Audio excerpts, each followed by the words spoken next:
Okay, let's see. I think we're going to have an announcement for the call-in line. It's just so people can listen in.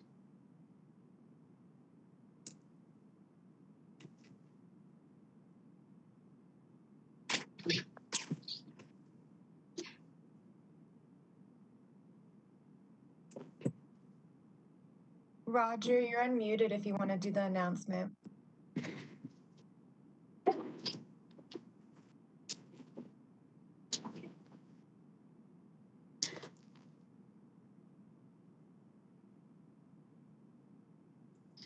It seems like there's some technical difficulties, Mayor, if you want to just go ahead and continue, and we'll try to get him back on. Okay, let's go ahead and proceed with the Citizens Advisory Budget Committee. Great. This is Greg Hayes. Can you give me share access? Mayor, do we take roll? Oh, I'm sorry. Yeah, we should. Would the clerk please call the roll? Mayor Kaufman? Here. Mayor Pro Tem Bergen? Here. Councilmember Berzins? Here. Councilmember Coombs? Present. Councilmember Gardner? Here. Councilmember Gruber? Here. Councilmember Hiltz? Here. Councilmember Lawson? Here. Councilmember Marcano? Present. Councilmember Murillo? Okay, please proceed. All right.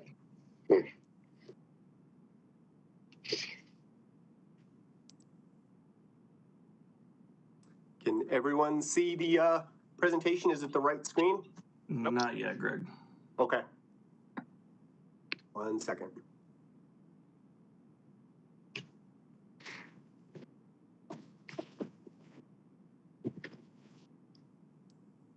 Oh, sorry.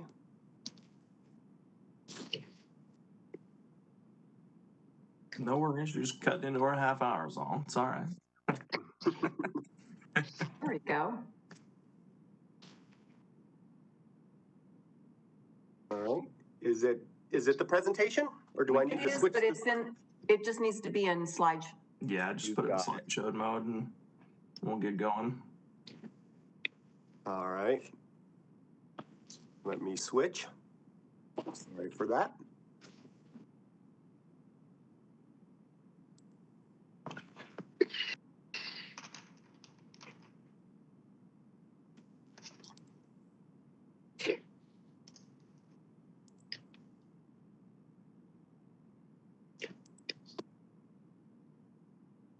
How about now? There we go. That looks better. All right. Awesome. Well, thank you, Mayor. Thank you, esteemed members of the Aurora City Council. I really appreciate it. It's an honor to be here to give you this report. I'm Michael Westerberg. I'm the chair of the 2021 Citizens Advisory Budget Committee for this whole calendar year. That it's rapidly coming to a close. This is our normal yearly report. This one's slightly different, right? Because it's all online here, but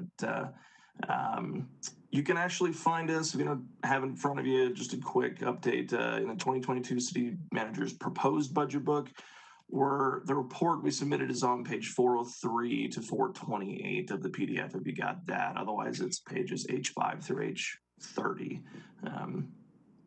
So typically, the CABC, what we're kind of tasked with doing every year, is kind of bringing in citizens' perspective on potential areas we think are of concern and that we think, you know, City Council should take maybe just a little special bit of a look at it. We also try to bring a citizen's perspective on the potential adds and cuts in the budget. That really kind of depends, you know, whether it's cuts or adds, depends on how good Greg is at his job. But like, for example, this year, you know, there's millions of dollars of ads, right? So that's something we looked at. Next slide for me, would you, Greg? Yep. Appreciate you. So this year, CABC kind of had a couple different goals. We wanted to look at several different areas. We tried to pick areas we thought council were already kind of looking at, so it wasn't just completely out of left field for you. And some of it you will probably recognize from previous years. Some of it's a little bit new.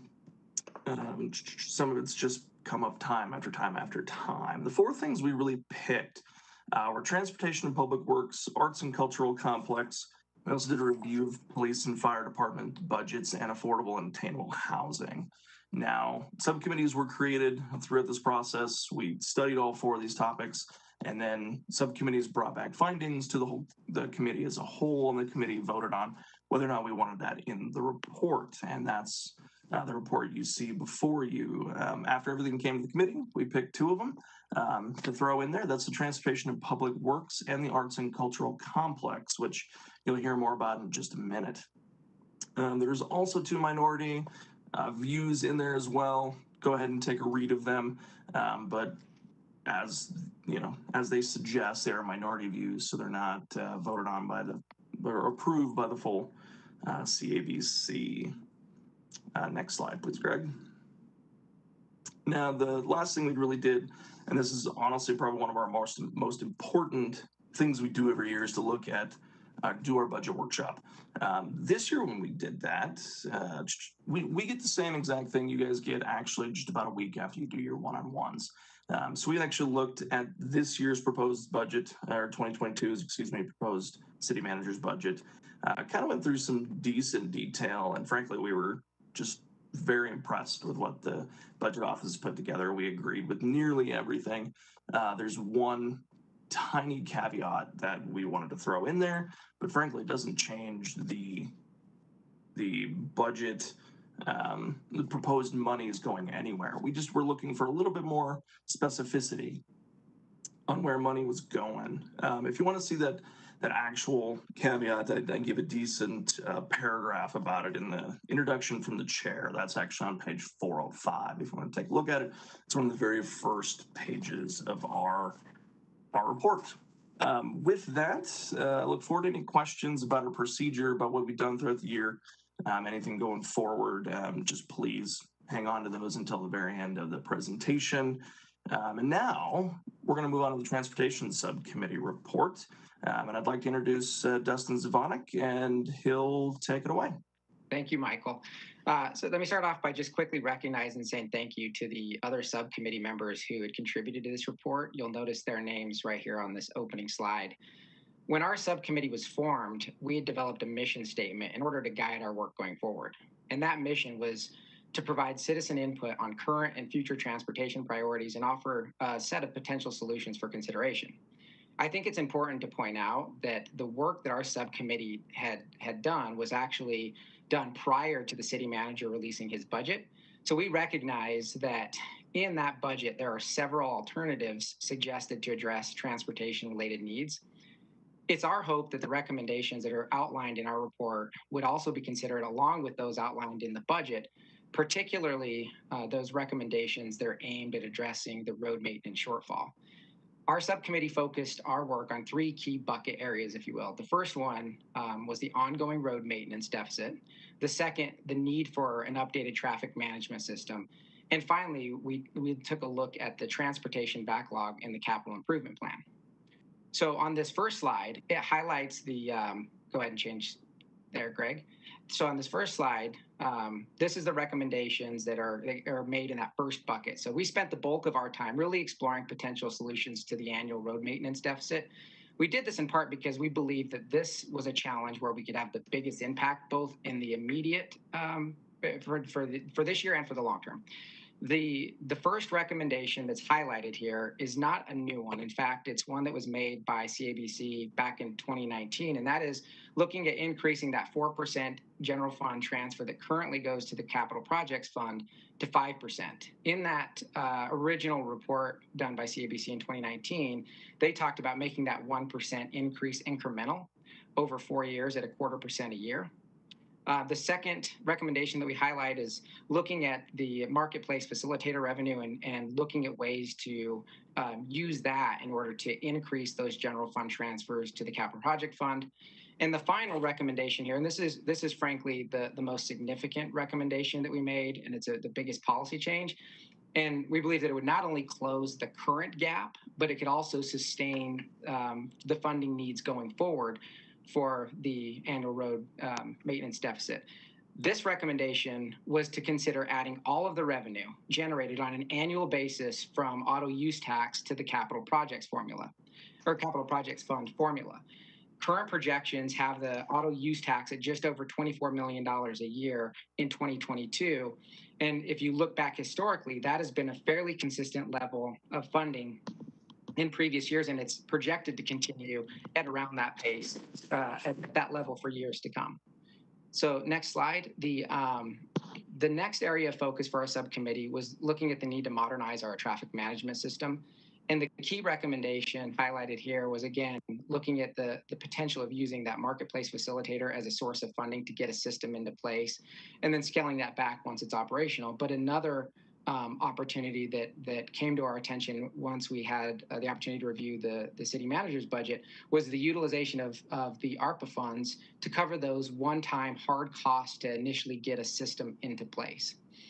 Next slide, Greg. And the final transportation-related issue that we discussed was the backlog of transportation-related capital improvement projects. And frankly, we spent the least amount of our time in this bucket, in part because when you're talking about the capital improvement projects, you're talking about hundreds of millions instead of tens of millions. And so, but one of the recommendations that was considered and that we talked about was potentially putting before voters a measure that would debruce the property tax revenue and dedicate all of the additional fund collected above the Tabor cap and put them into transportation-related projects.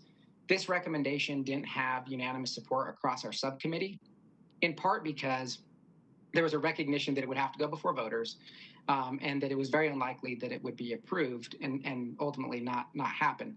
And again, we recognize that the budget that was submitted by the city manager outlined a host of different alternatives, specifically as it relates to closing that road maintenance deficit.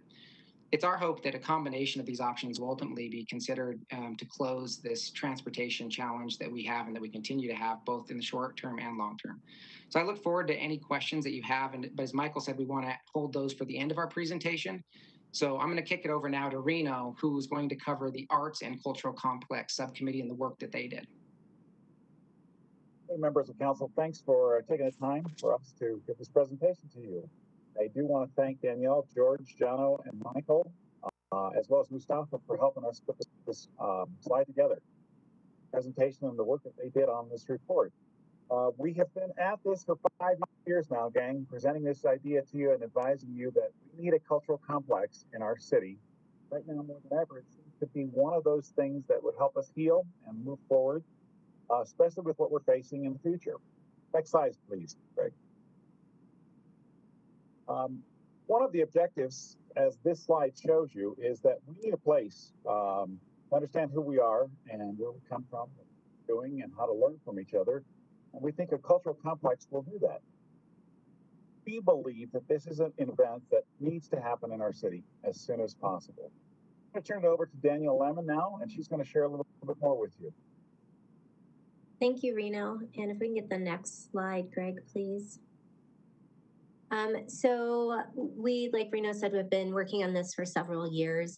And so what we did this time and what's different this year that I'd love for everybody to really think about and write your questions down to ask at the end is we laid this out in phases. So what we're proposing is that in phase 1, we separate the library and cultural services to create a new cultural arts and venues department. And how we laid this out is the advantage with this would be having a direct manager and a whole department that's going to oversee it, because the main objective is to create an entire cultural arts and venues for the city of Aurora that encompasses all of our existing venues and then ones to come that we're presenting on as we go forward with our different phases. And just to talk some numbers really fast, and that's how we kind of broke this out a little bit different this year, is that we're proposing that phase 1 would be approximately $500,000 to start the department. And so what that's including is 3 full-time positions plus a marketing budget. So that's where we're coming up again about that $500,000 just to start that department. And then phase 2 is really where the excitement's going to happen. And the excitement of that is purchasing and renovating the former 3 theaters that are in the inside the Aurora Town Center. So I'm not sure if anybody has been in there or aware of it, but on the west side of the building, right over by the police station, there are 3 old theaters. And so what we're proposing is either the city purchasing it or going into like a 100-year lease with the Aurora Town Center and changing that space from 3 individual theaters into 1 big theater that would have up to 1,000 seats. And that would be able to accommodate for a center stage and then also some breakouts. And our budget for that is the purchase price. And again, we're looking at purchasing because I'm a business owner, so I always think about the asset of it. So purchasing would be approximately $3 million. And the revenue would be approximately $2 million. So this would be a $5 million one-time funding for a purchase and renovation to create this 1,000-seat venue that's there in the Aurora Town Center. And the other projected budget that would go on this, and this would become, so we have $5 million one time and then an annual budget of approximately $800,000. So 6 FTEs, marketing plus fixed cost. And revenue projections by going into this venue would be, and we are very conservative on this, but we're talking just shy of $5 million would be projected annual revenue from this project. And again, that's being conservative when we're looking at the opportunities with partnerships that you have to have at least 900 seats before somebody like Ticketmaster will even go in contract with you or go in partnership. So by doing shows, we're talking about $3 million by Live Nation, community classes. Currently through the funding that's out to our nonprofits in the cultural arts, there's about $1.8 million that's given out through those grants through the SCFD that they have no place in Aurora to spend that money. So this would be solving that problem.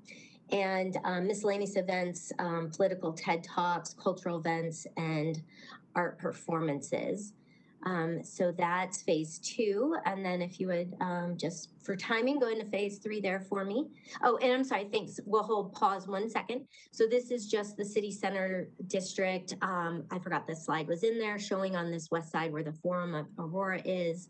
And I'm sure most of you are aware of all the great things that are happening at the Aurora Town Center right now. So now we'll go to the next slide. Thank you. So phase 3, what we're proposing is to create a new arts and entertainment complex itself. And budget-wise for this, we don't have hard numbers, but what we're looking at is utilizing the land that the city already owns. So there's land southwest, there's land southeast. So utilizing that to help cut down on that budget.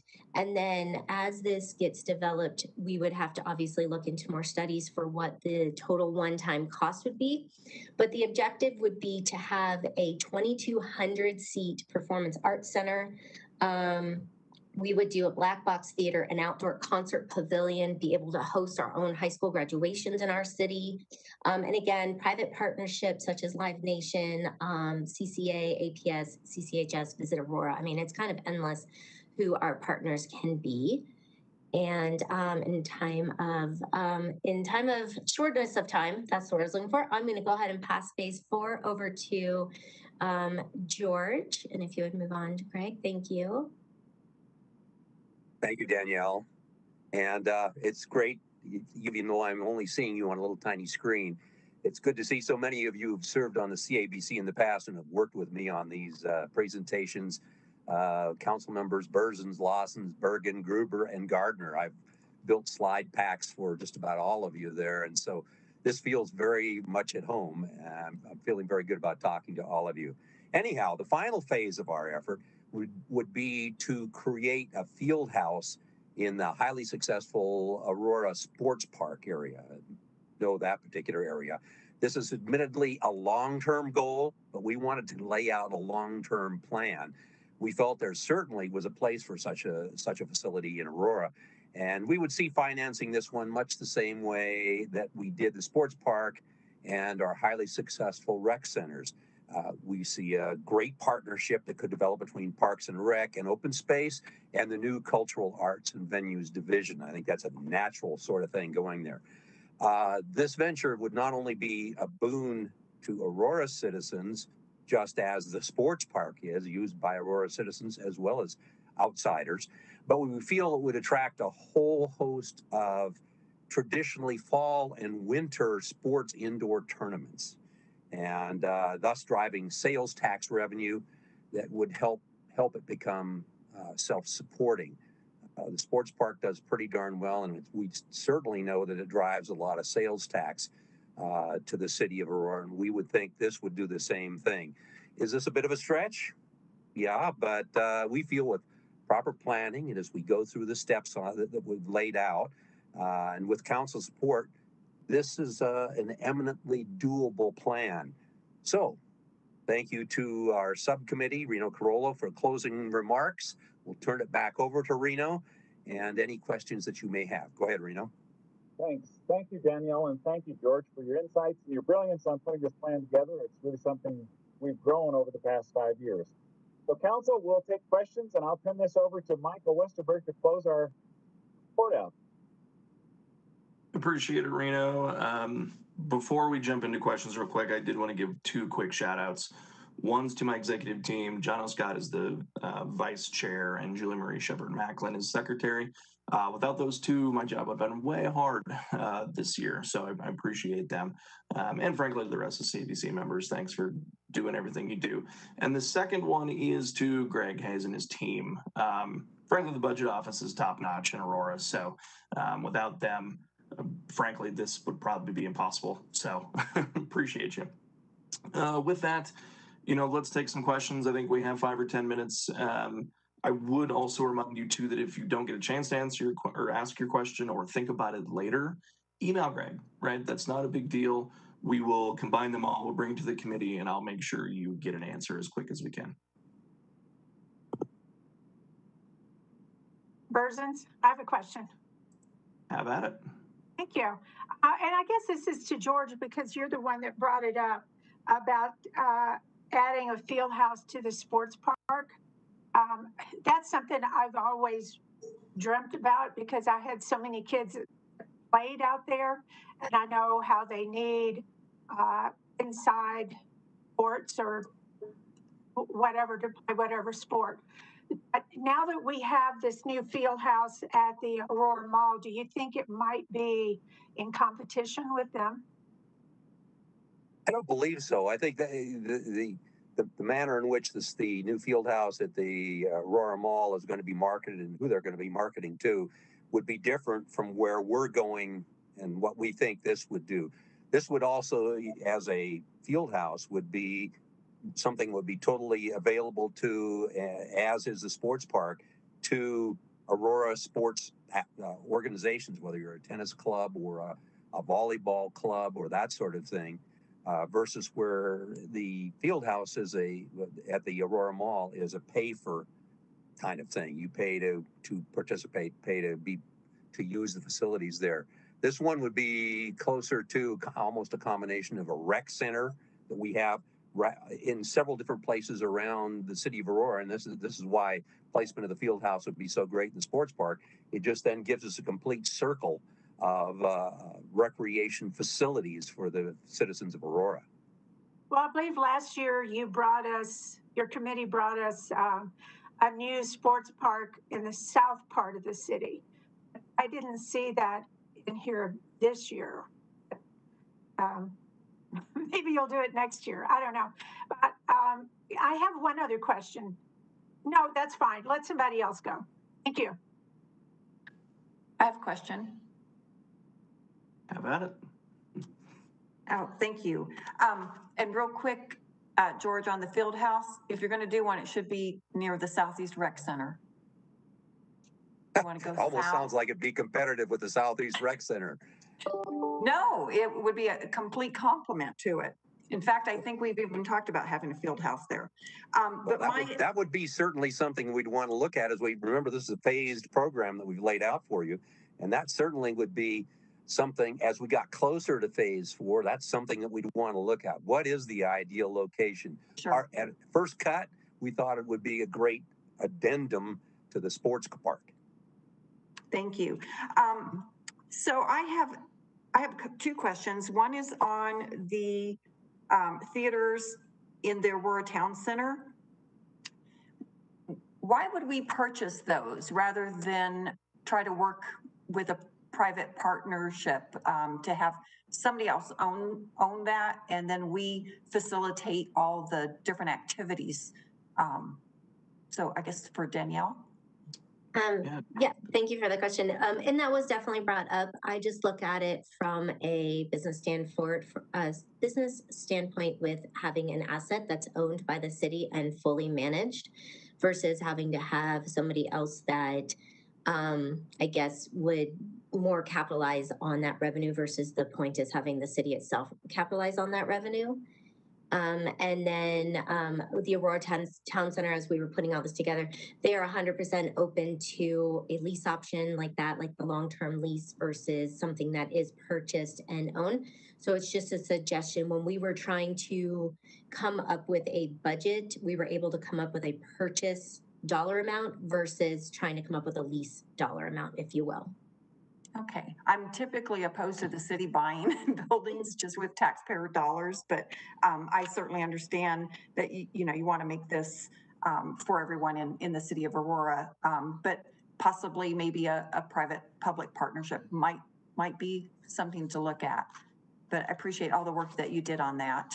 And then quickly on, well, actually, Michael, do you have the attendance report? It wasn't in our backup for your committee? Yeah, so the last one we put together, I believe, was after we had June's numbers. I haven't put one together since then, so that's the last. I believe it was you, Councilwoman. Yeah, because I have January through June. Yeah, this last one put together. Yeah, I can certainly put together another one that's pretty easy. I just got to pull it together, and I can.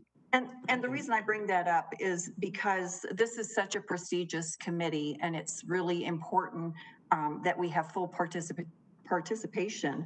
And I want to say thank you, first of all, to the entire committee for all the work that was put into this. Having served on CABC for 4 years, I know how much work does go into it.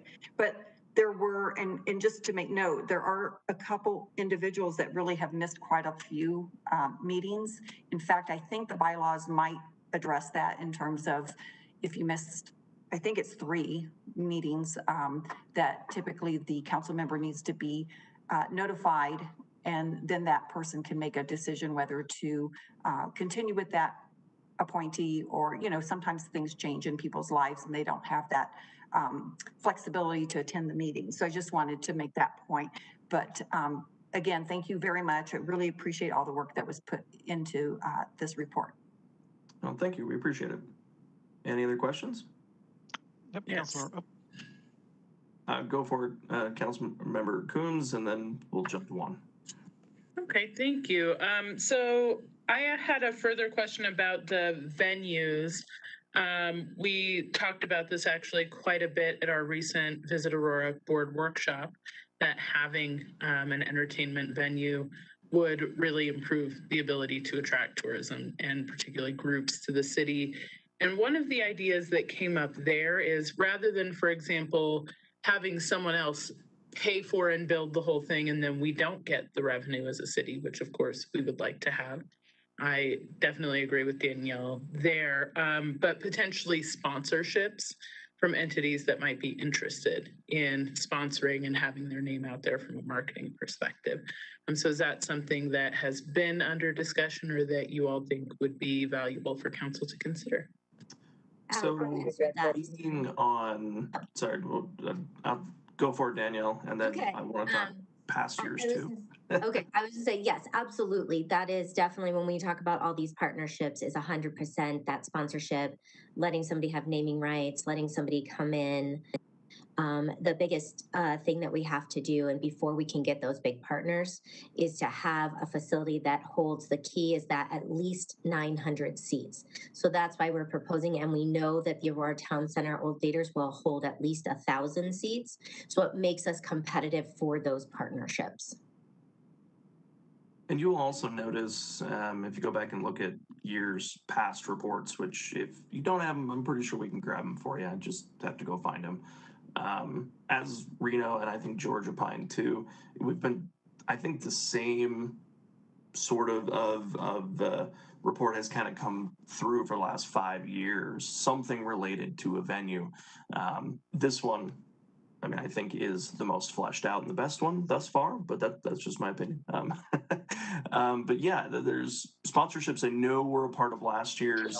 There's certainly consideration this year. So yeah, we've got a pretty good bulk of them, of reports now. So we can, if you'd like, we can give them all to you. I have the last couple of years reports because I'm the sort of person that keeps all the old binders. So I'll look back at those. Thank you. Makes two of us. I believe Juan, excuse me, Councilmember Marcano, do you have a question? Juan is fine. And yeah, I did have a question for Danielle as well. And I also just wanted to add my agreement with the public ownership of the facilities. I think that it's a great opportunity for us to increase revenue without raising taxes. Where are the 3 old theaters again? This is news to me. Oh, you know, honestly, this was news to me until I was doing all this research on it.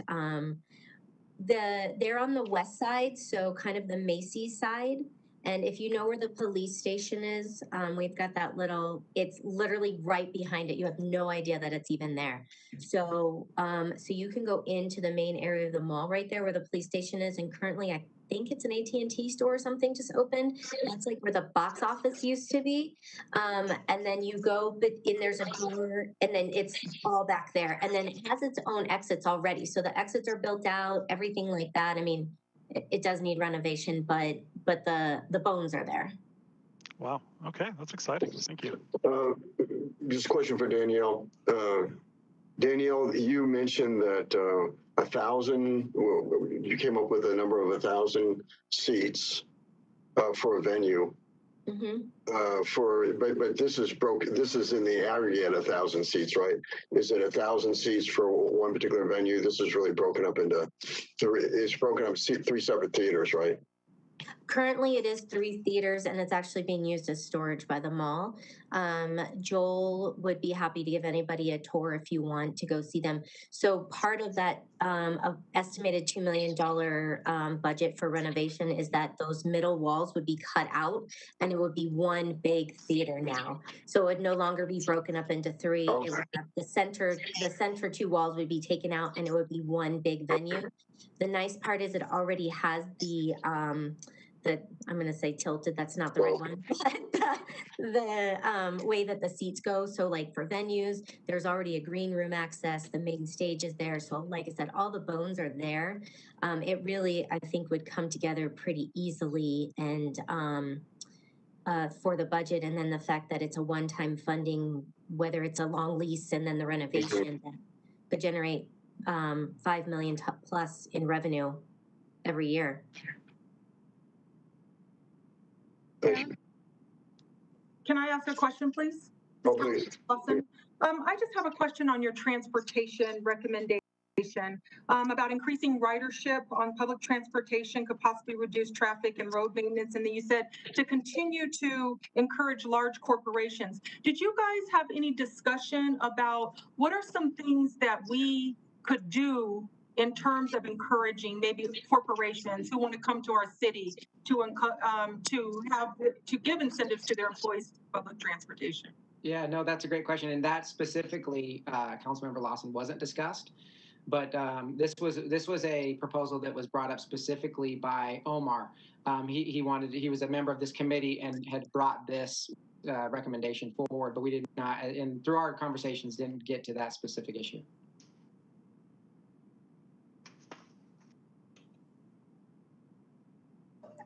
I have another question, if I might. Certainly. And this one would be for Dustin. Hi, Destin. I really appreciated your report, and I wanted to ask about the auto use tax, because you said that this 2022 budgeted would be about 24 million a year. Right. I know I was reading about if we took all of that 100% out of the auto use tax, that would obviously affect the rest of the budget. Do you foresee possibly just doing more of a hybrid of that concept? Yeah, there could be.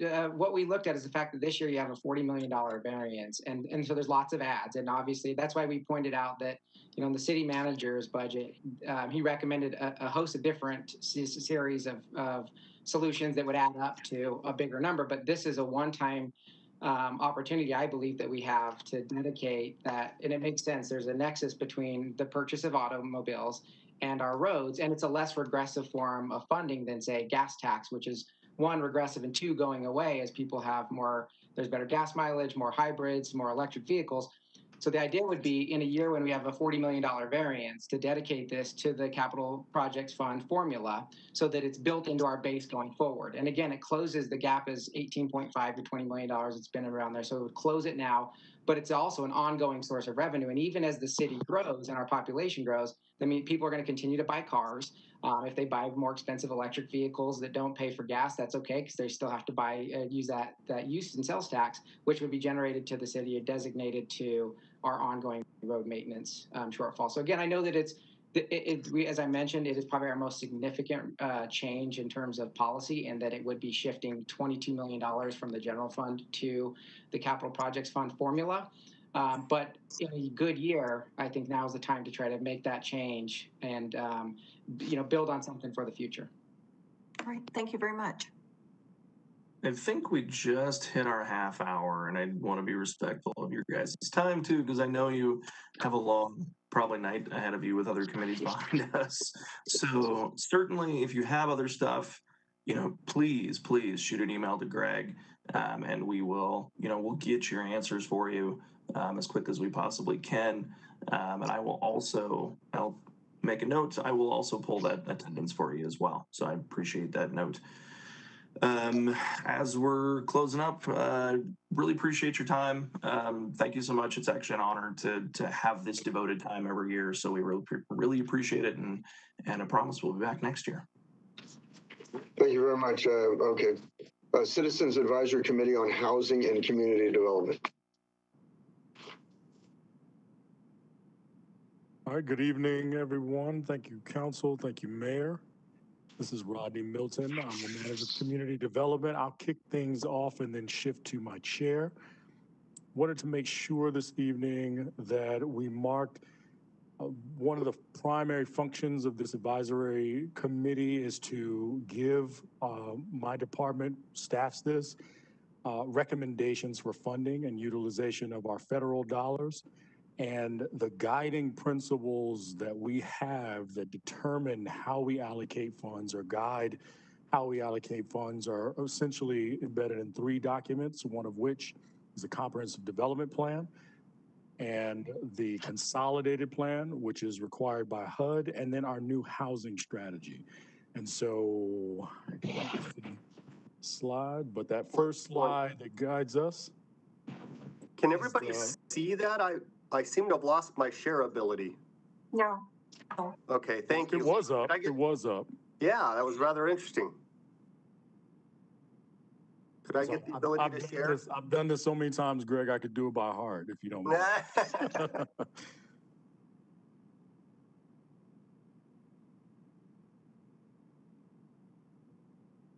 Okay.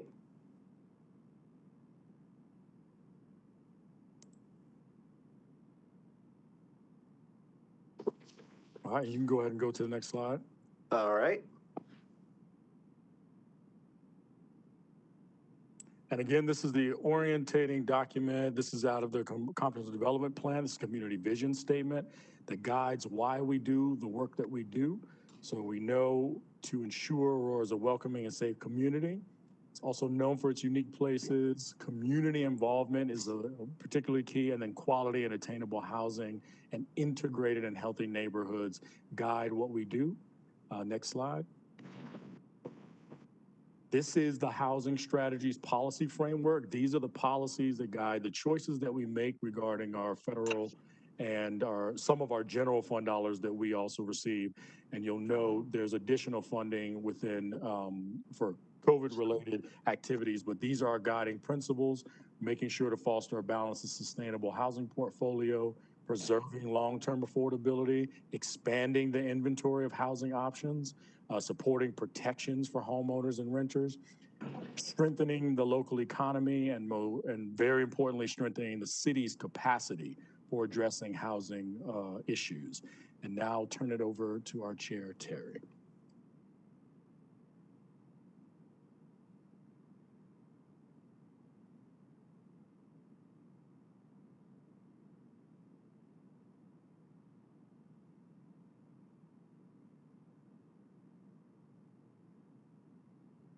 Barry, if you're talking, you're on mute. So sorry. Again, what I had said was that I wanted to thank the mayor and city council for hearing our proposals this evening. And for our funding, the majority of it comes from our community development block grants, CDBG money, home investment money, as well as emergency solutions grants, ESG.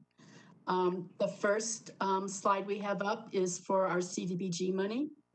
We have this year a total budget of $2,808,000 that you can see there, along with program income that we're expecting to collect from prior projects.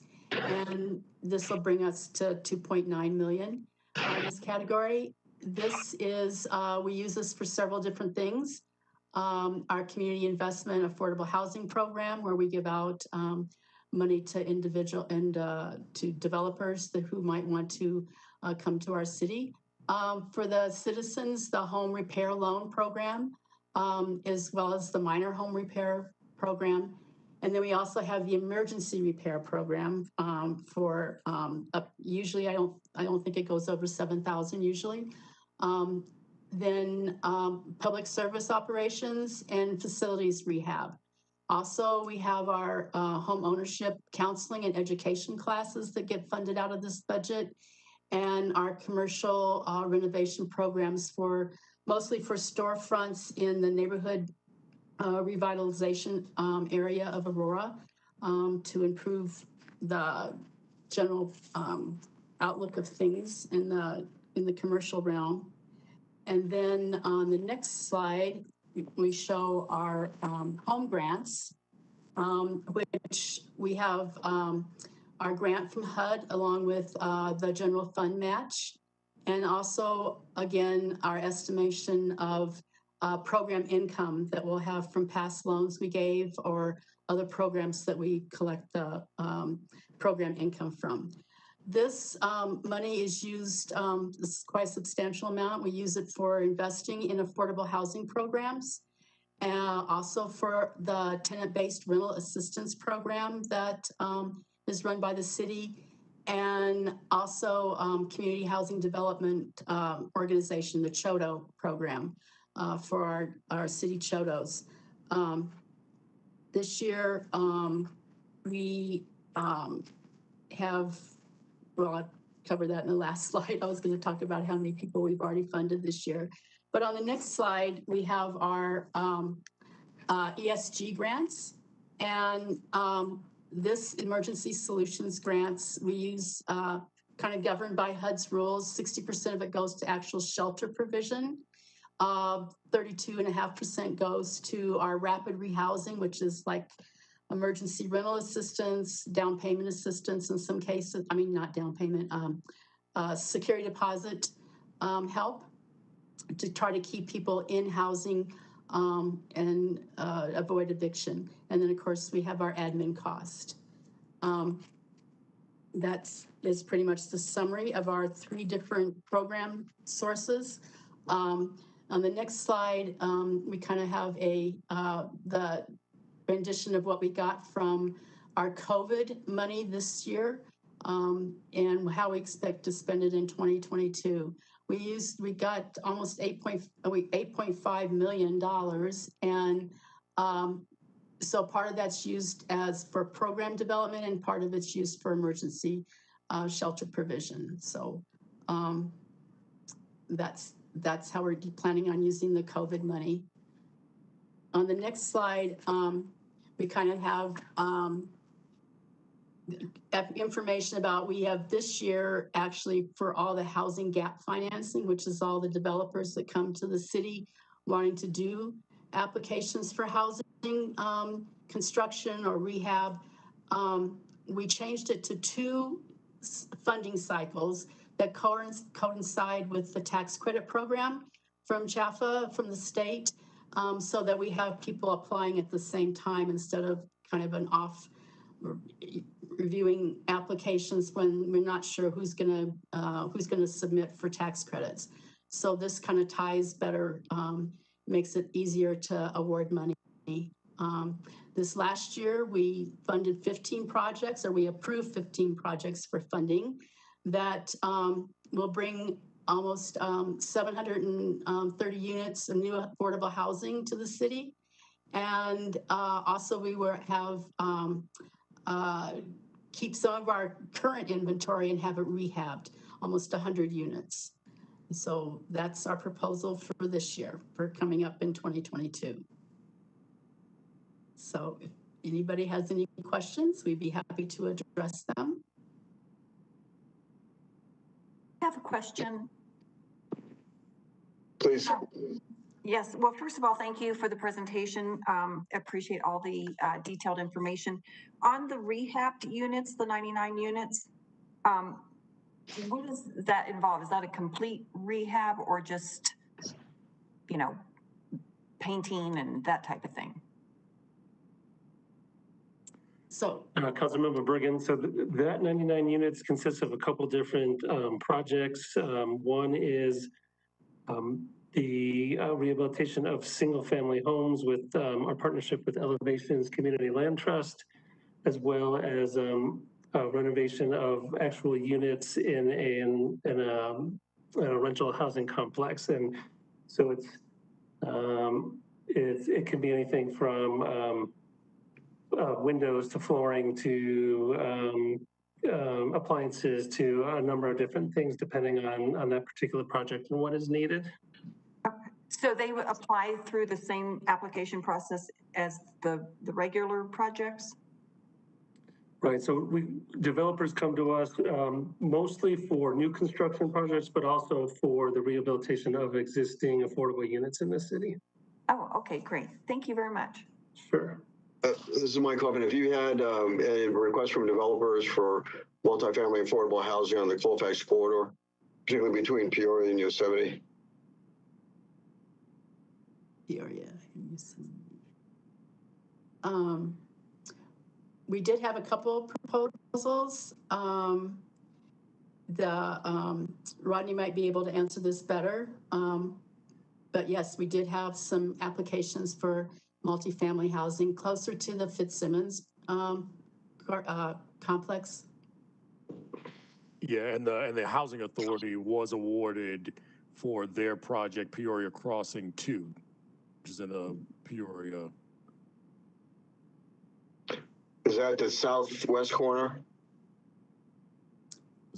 Peoria Crossing 1 is just adjacent to Peoria Crossing 1. I'm trying to pull up a map here.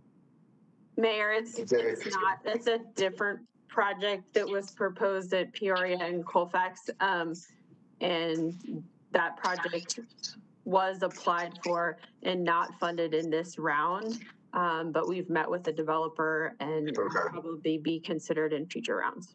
Okay, good. Well, I don't want to take up your time now, but I would like to meet with you after this because I really think that for not simply for providing affordable housing, but I think having more eyes on the street would make that area safer. And so I would like to see a focus for affordable multifamily rental housing in that area. So any other questions from anybody?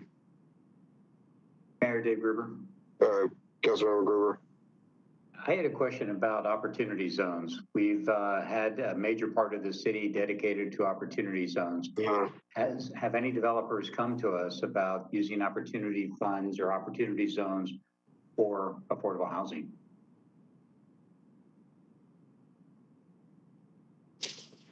Rodney, do you want to answer that? Yeah, I was gonna The short answer is yes. No, well, I haven't. Yeah, they're the co-location of those, but I don't believe we administer opportunity funds. So I'll defer to you with that one, Jessica. Yeah, I think that's true. I realize that the city doesn't administer opportunity zone funds, but as far as looking at housing projects, specifically on the south side of Colfax, but also by Metro Center and a few other areas in the city, I'm curious as to whether or not opportunity zones have impacted the growth in affordable housing or housing, in general. We've definitely talked to a few developers, Councilmember Gerber, that are interested in those areas specifically because they are opportunity zones and may be looking to do other types of development besides just affordable housing in conjunction with those developments. So we've been working with planning and urban renewal on some of those projects. There's nothing that's proposed at this point, but there have been general conversations about it. Thank you. Mayor. I'm sorry, Councilmember Murillo. Yeah, I just wanted to remind everyone as it relates to opportunity zones and the former Denver Meadows mobile home community. That was also an opportunity zone that was at the time a mobile home community. There were some really innovative ideas that were being pushed around in different parts of the country, specifically for zoned mobile home land and within an opportunity zone. And I did not support, but the majority of this council decided to rezone that into something else. So I was really disappointed because I think we lost an opportunity to be inclusive of what development was already there and build kind of outward. They had the mobile home units. They were totally redone. I think they've started built from scratch new ones. They had mixed income, multifamily. They had business space there as well. So I think we lost an opportunity, at least for that specific parcel of land. But I am excited to hear that there's potential interest from other folks who might want to use opportunity zones, hopefully in a positive way. And I think affordable housing would qualify, in my opinion, as a positive use for an opportunity zone. Further questions? Seeing none, thank you. Is there anything left on the presentation? That was it. Thank you very much. Appreciate it. Citizens Water Advisory Committee. Great. Mayor and City Council, thank you for the opportunity to present. Greg or Greg? That's the slides. Do you want me to go ahead and drive it? Yes, please. Okay.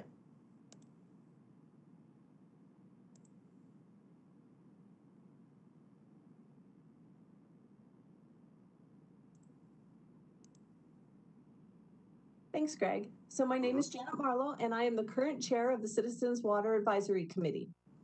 Purpose of the Citizens Water Advisory Committee is to provide counsel, give suggestions and recommendations to the Water Department and City Council on all phases of budget, departmental work plans, operational needs, strategic planning, long-range capital improvements, and financial planning.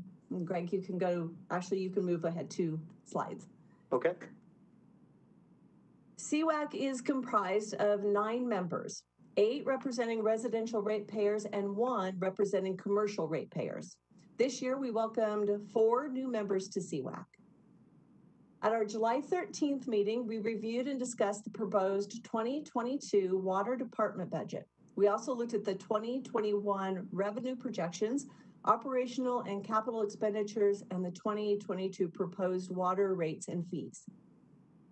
So our budget review was the water fund at $72.9 million in operational expenses, $28.6 million debt service, $106 million for capital projects expenses. And then the wastewater fund, which includes stormwater, with $60.4 million in operating expenses, $9.2 million debt services, and $47.8 million for capital project expenditures. Next slide, Greg. The planned rate increase for water at 3.5%, sewer at 4%, and stormwater at 3.5% that was originally scheduled for 2021, but it was delayed due to the pandemic, is now scheduled for 2022. The rate increases will go back to the original plan prior to the pandemic in 2023, skipping every other year for water and stormwater.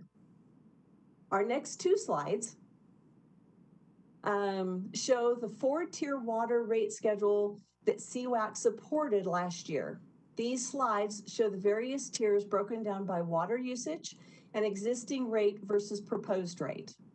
We want to point out that the lowest water users in the city will see no change in their water bill, and tier 2 will see a very minimal increase. And if you want to just go to the next slide, this is for multifamily, commercial, and irrigation. Next slide, please, Greg. Thank you. The service charge changes are shown on our next two slides, giving you an overview of what is currently in place and what the rates will increase to. CWAC feels that these changes are very conservative. As you can see on the monthly average water usage slide, so Greg, if you'll go ahead 2 slides. One more. Yep. This is our monthly water usage slide.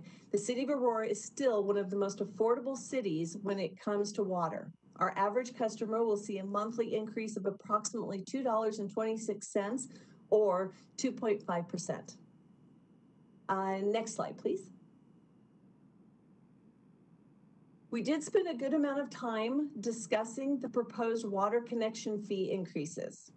These increases are higher than any of the other increases and are driven by the increasing cost to bring additional water into our system and to meet the city's growth. We discussed how this will affect development costs. Although we do recognize that this will have an impact, we feel that the increases are necessary for the health of the city and to protect our valuable resource. Go ahead, Greg.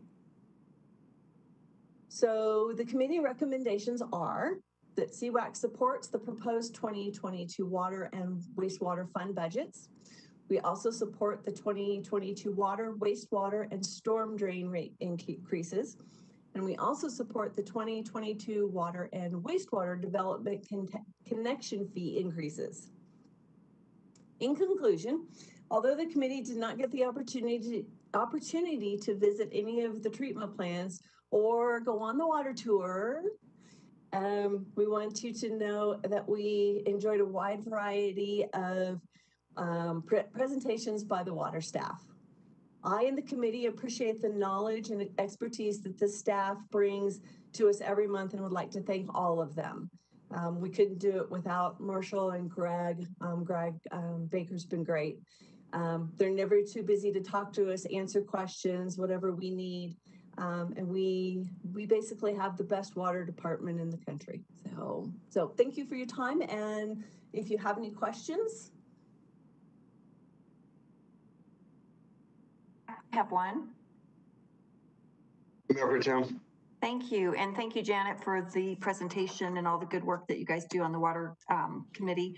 And maybe I missed it in your presentation, but the 4-tier, did that go into effect this year, even though the rates are proposed for next year because of the pandemic? I believe, and Greg or Marshall can correct me, I believe it goes into effect in 2022. The 4 tiers. Yeah, the 4 tiers. The 4 tiers did go into effect in 2021, yes. Oh, I thought so because my bill was crazy.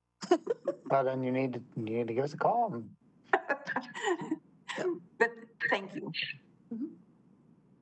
Replace that tariff, Francois. Further questions? Okay, thanks very much for the presentation.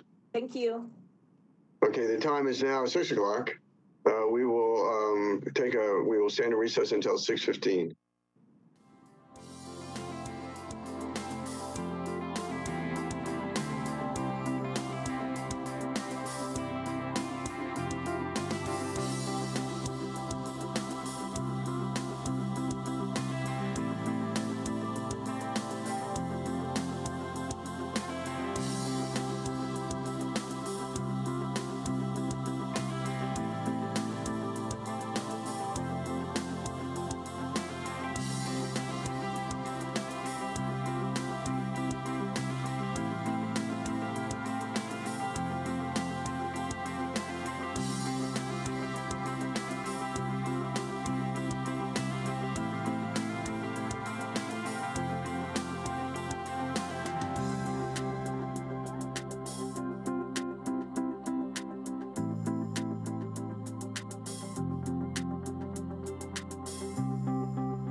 We have now reconvened for the city manager's budget presentation.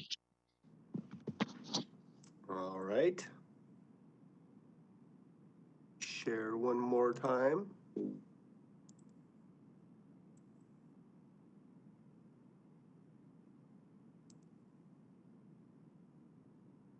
Right. Can everybody see that all right? I'll kick it off. Great. So, Greg, want to move to the agenda? Absolutely. Yeah, so we'll start it off and I'll just make a few introductory remarks. We'll move on to Greg, who has some budget basics for us. We'll get a chance to hear from the other council appointees and their budgets. And then we'll go through the departments, deputy city manager by deputy city manager. So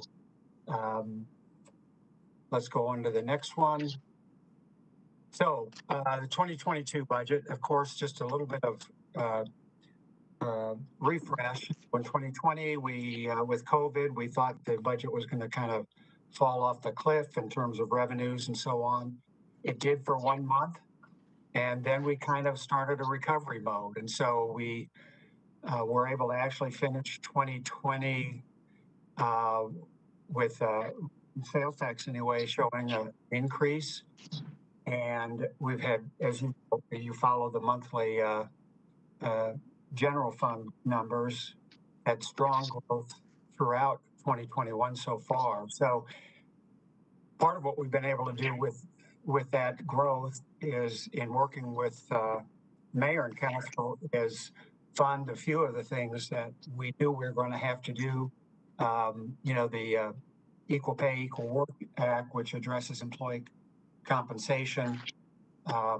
We're able to work our way through that and bring employees to market on compensation. The enterprise resource planning system, which is, what we're currently using is quite old and in need of update. So we've been able to acquire and begin implementation on a new ERP. We've also been able to add positions in the budget so that we can backfill for those people that are working on the implementation of that system.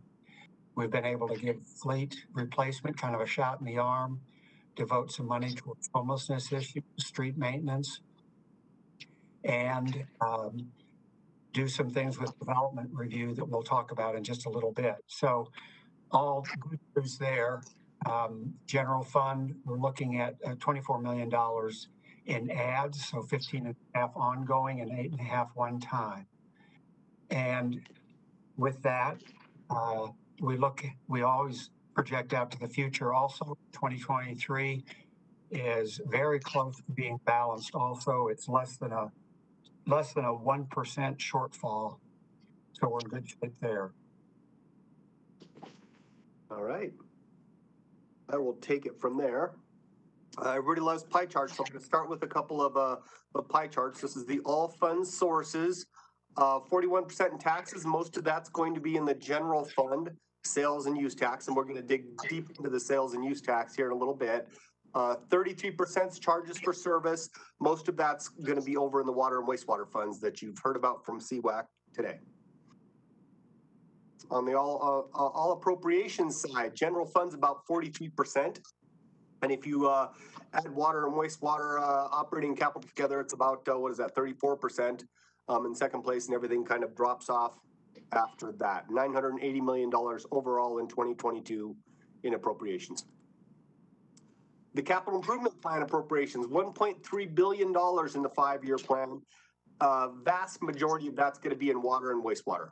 The capital projects fund is about 24%. And with that, I wanna just say that one thing. Last year, I made a drinking game out of the term. Every time I said that something was uncertain, you had to drink, and so I didn't make a drinking game this year. But I do want to bring up a concept about being conservative. And how we're doing this. And you're going to see a lot of ads today, but you're going to see, hopefully I'll show you that we're actually using a very conservative revenue projection in order to do what we've done here. All right, so first thing about it, our revenue estimates, once again, we're using the Leeds School of Business together with what we're seeing with the budget staff. They do 78% of the revenues and give us multiple scenarios. And what we actually did is we used a variation of their pessimistic scenario, what we call as cautious growth.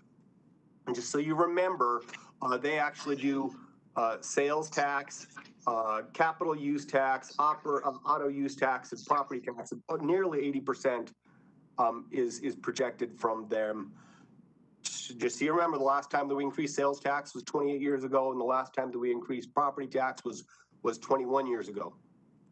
So the lead scenarios, the very first scenario, if you look at the blue one with that big, gigantic drop in 2021, that big drop was in the 2021 budget book, knowing that we ended up better than we thought we were going to end up in 2020, which is what caused that. So we knew that our 2021 numbers weren't right. They gave us several different variations, and including the pessimistic, and we actually are using the cautious growth line. It basically follows their pessimistic line, a little bit more, a little bit less in some years, but we're basically following their pessimistic line. How are we doing so far versus these numbers? We're definitely ahead of the game, and so that when you talk about a risk to the projections, and I'm putting risk in quotes, the risk to the projections that will probably end the year better than what we projected. That May number, which I've talked about, and we talk about it in M&F quite a bit, and you've seen it in the reports, the revenue summary reports. We even got one just today. That May number that came out made us change our sales tax chart because we didn't have numbers that went that high. And then July, I just want to point out a little bit about July. July looks kind of relatively staid compared to everything else, right? Only 11.9%. If you remember, that July is compared to the July the year before, right here, where I was talking about the fact that we had the single largest one-time payment that we've seen from a technology company, and we went ahead and beat that month by 11%.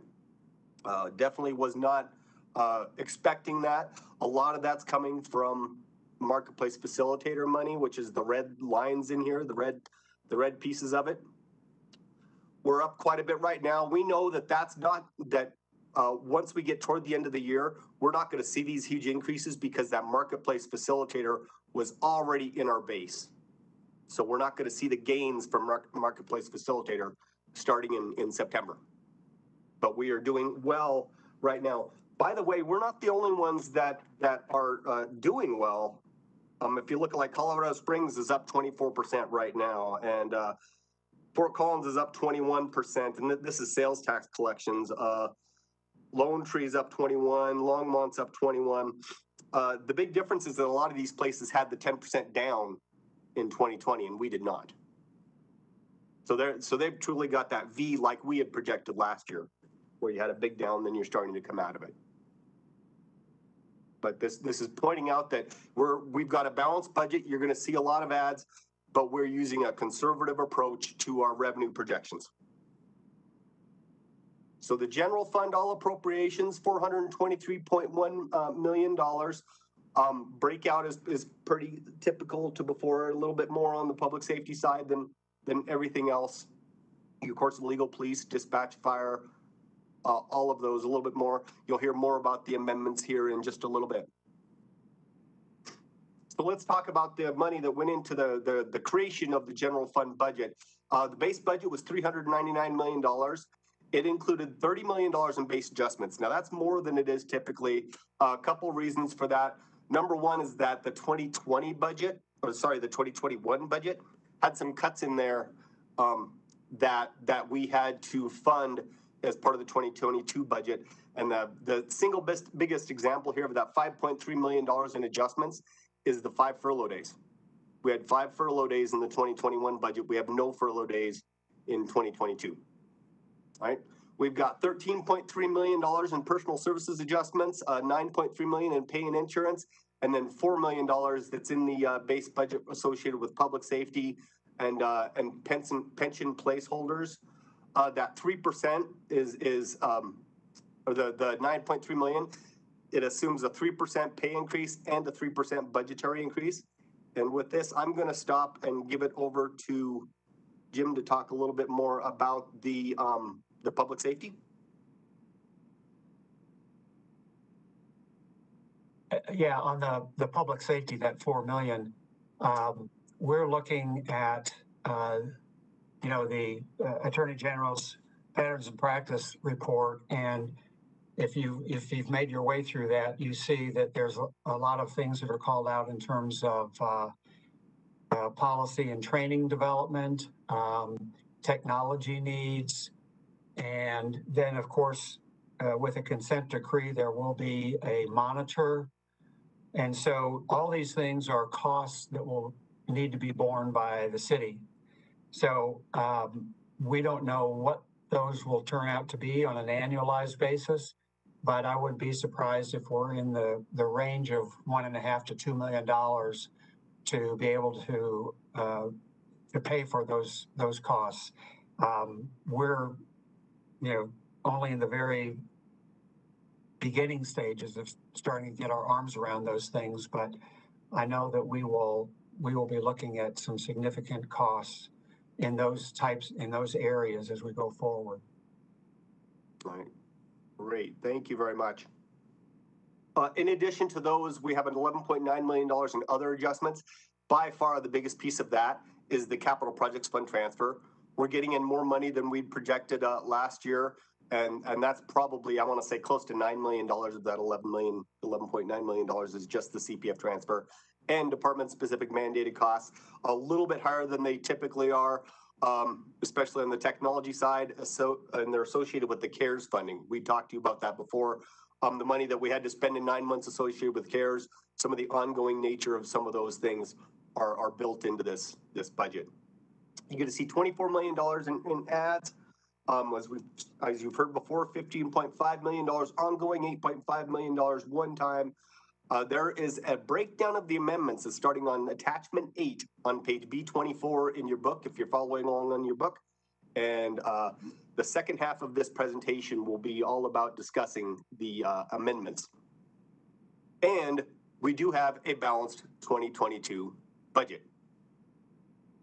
Not only do we have a 2022 balanced budget, one of the things that Jim said that I thought made a lot of sense, and is what I really like about this budget, is that we are taking care of things. We're not just putting money to the same old stuff. We're taking care of things that have been historically under budget or underfunded. The main big one here, employee compensation. Not only do we have 3% built in, but you're going to see amendments that are associated with the Equal Pay, Equal Work Act for employee compensation. Jim noted the enterprise resource planning system. That's one of those big ticket items that we could not have afforded. We've needed it for a long time, but couldn't afford it until now. The money that we've set towards street maintenance has been the story for quite a while. The fact that we've got an idea to knock that almost in half in 1 year is a great idea. Lot of good coming out of that. We're starting a process of looking at fleet. Honestly, fleet is one of those things, just like street maintenance, that has been underfunded over time, and we're going to start working on our fleet as well.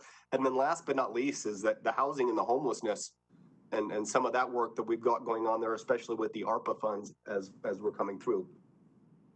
Another point about conservatism, being conservative, we're projecting to have $81.6 million in total lending funds available in 2022. We're fully funding the policy reserve. We're fully funding the table reserve. And we've got about $33.6 million in the operating reserve. Now that's about $20 million more than the 1 to 3% minimum that we're supposed to have. But it's our guard against continued economic uncertainty. All right. So not only are we using a conservative revenue estimate, but we're not spending all of our money. Right. So there's a great example of a couple ways that even though you're going to see lots of ads, this truly is a conservative budget. Long-term outlook, you see $2.9 million. It's about 0.7%. 2 million of that's one time. So realistically, you're only about $900,000 out of balance on an ongoing basis. So that's really, I would call that basically balanced in 2023 as well. So that's really good news for us. On the all funds operating amendments, you got $16.5 million one time, $25.8 million ongoing, 140 FTE. The vast majority of the FTE are in the general fund with 80, but you're going to hear more about the development review fund, which has quite a few people in it as well. And then if you look down at the rec fund, you see 16 FTE in there. That's the start of the Southeast Rec Center. And so you'll have those numbers in there as well. If you're following along, I already talked about attachment 8 on B24. Each one of these amendments can be found in the department pages starting on page F1. So if you want to follow along by department, you could do that as well. By the way, those dollars equate to about a 6% increase in the budget. Staffing changes by fund. I already talked to you about the 140 there, and then you've already approved another 11 in the spring supplemental over time. So in total, from the 2020 original to the 2022 proposed is an increase of 151.5 FTE, which is about a 4.7% increase. And last but not least, on the capital amendments 5-year plan, you're going to see $324 million worth of amendments. That sounds like a lot, but nearly all of that is associated with just bringing in 2026 into it. 276 million of that 324 is in 2026 5-year plan. There's about $63 million of amendments in the capital projects fund. Almost all of that is in public works and transportation related. So just as you said, if we have extra money, should we put it toward transportation? You all said yes. We listened, and the budget shows. If you want to go look through the summary of amendments, they can be found on page B47. And then the detail, if you want to go into the detail of every one of those amendments, starting on page G24 in the book, they're all in there.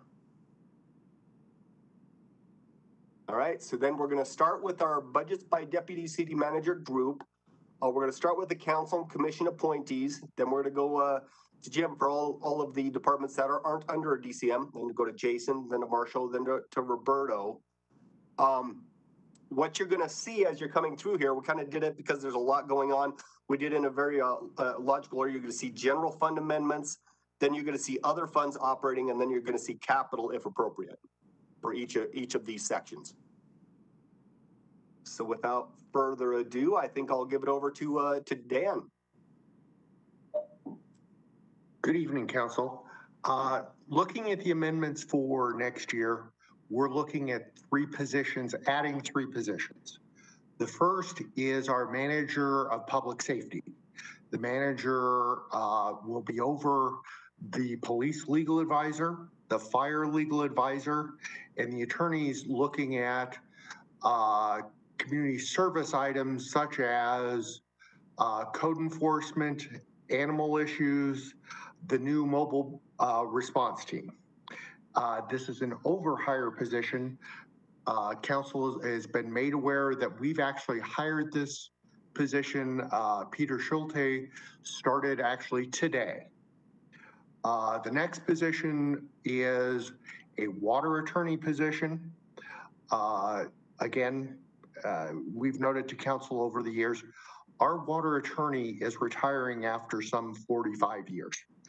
One of the things we're going to be doing in 2022 is looking at putting out an RFP for our outside water attorney services. We have 2 firms. So we'll be putting out an RFP on that. The other is this water attorney position that will be internal. I think in the long run, this should be a savings. I can't tell you that will be in the short run. We're replacing an attorney with over 45 years of experience with the city of Aurora. This is a heavy lift for the firm that we're bringing on, our current water staff, and this water attorney. I think in the long run, my conversations with Marshall and Alex, we think this is a better way to provide service and should be more economical in the future, but not in the short term. The third position is a secretarial position that deals, that is our liaison with the Juvenile Assessment Center. This was previously funded with a federal grant. With COVID, that grant disappeared. The work has not, and it's really important work that the Juvenile Assessment Center does, and this person is the liaison between that and the court system and our office. You may notice that our budget has significantly dropped. That is an accounting process. That is our outside water attorneys were. What would happen is water would transfer money into the city attorney's budget, and then it was paid out of our budget. We're taking that extra step out. The review will remain the same. Both water personnel review our outside counsel bills, my staff review our outside counsel bills. It is a very, very good process that we use. It's very coordinated. That will continue. The money's just shifting to actually reflect that it's coming out of the water department.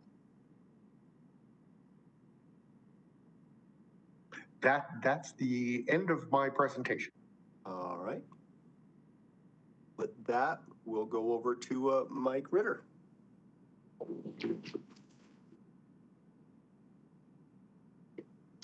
Good evening. How's everybody doing tonight? So I want to start off with our presentation and for the court administration. So I'm the interim court administrator until a new one is appointed.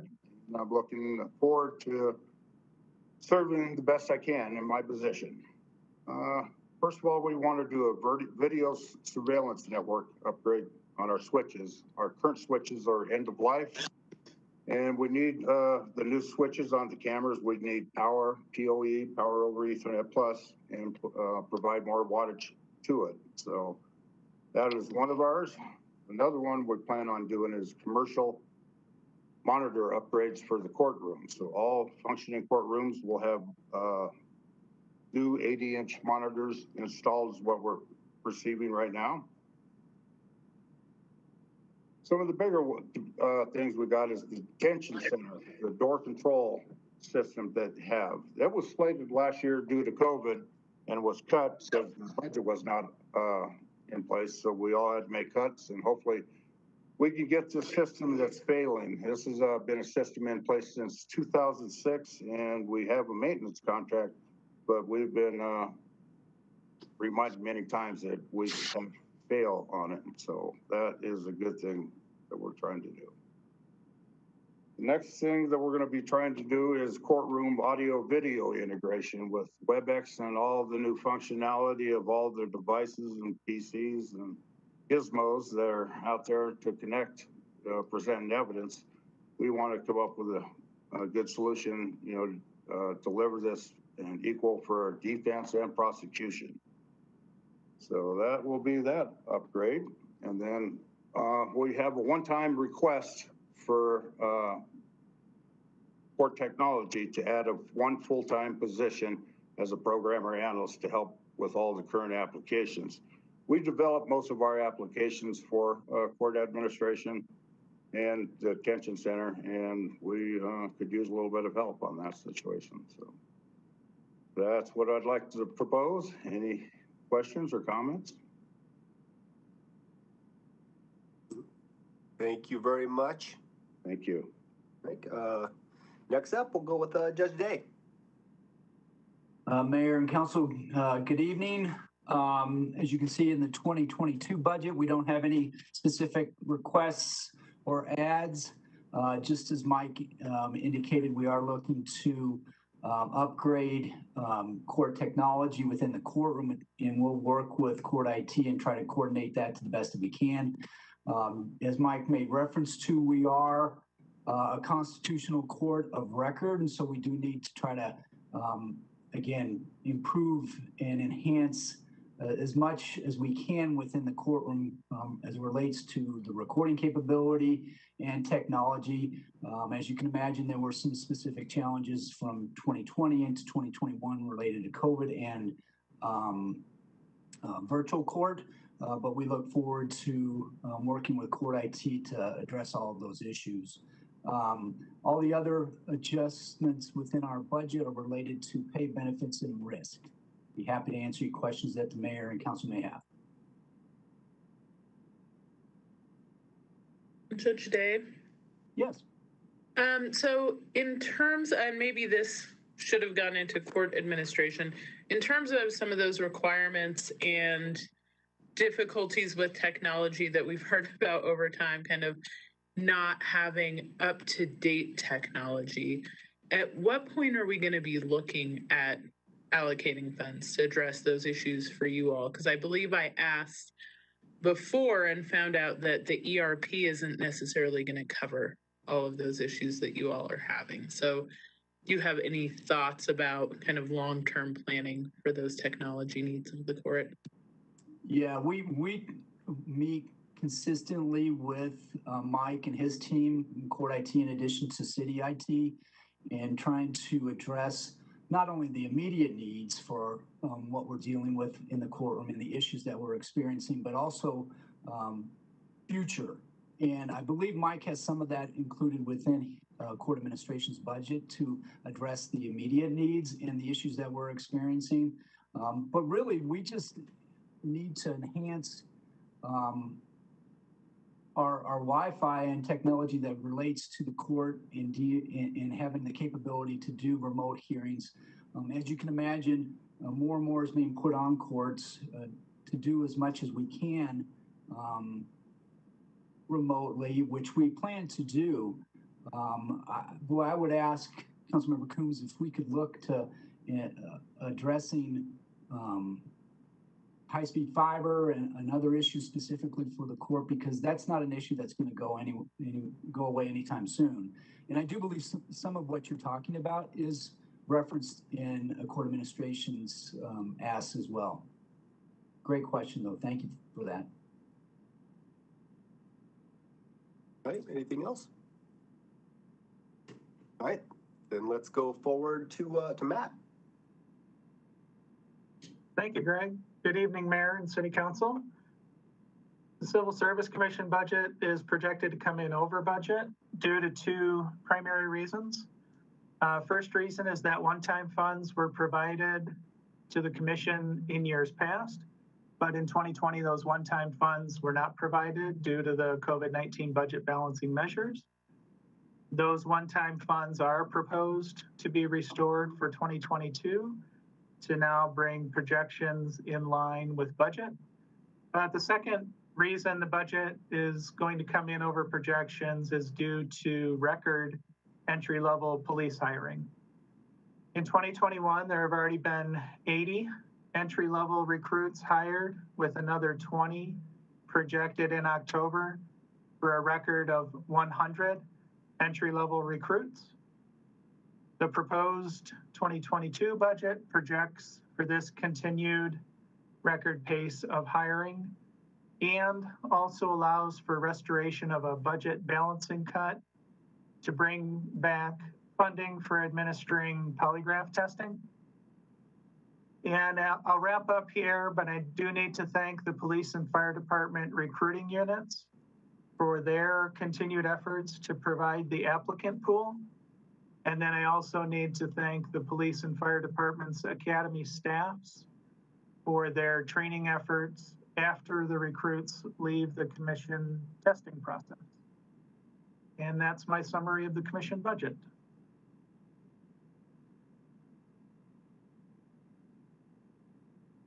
Right. Hearing no questions, last but not least, let's go with Doug Wilson. Thank you, Greg. Thank you, Mr. Mayor and members of City Council. You all, if you will recall, when I first started in January of 20, there was a state-funded first appearance grant that Judge Day had applied for, and we were able to procure funding for part-time attorney to do our first appearances in Division 8. that position or those state dollars are going to go away sometime in 2022.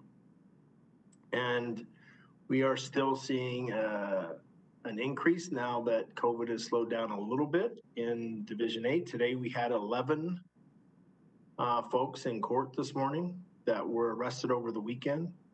Typically it starts high on Monday or Tuesday after a 3-day weekend and then sort of tapers off, though tapering off means 5 or 8 as opposed to 11 or 15.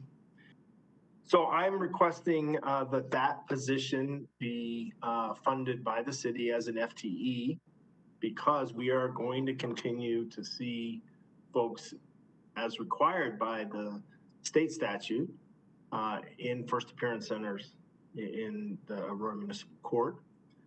And sort of as a subtext, I don't really know how House Bill 21-1280 is going to impact us in April,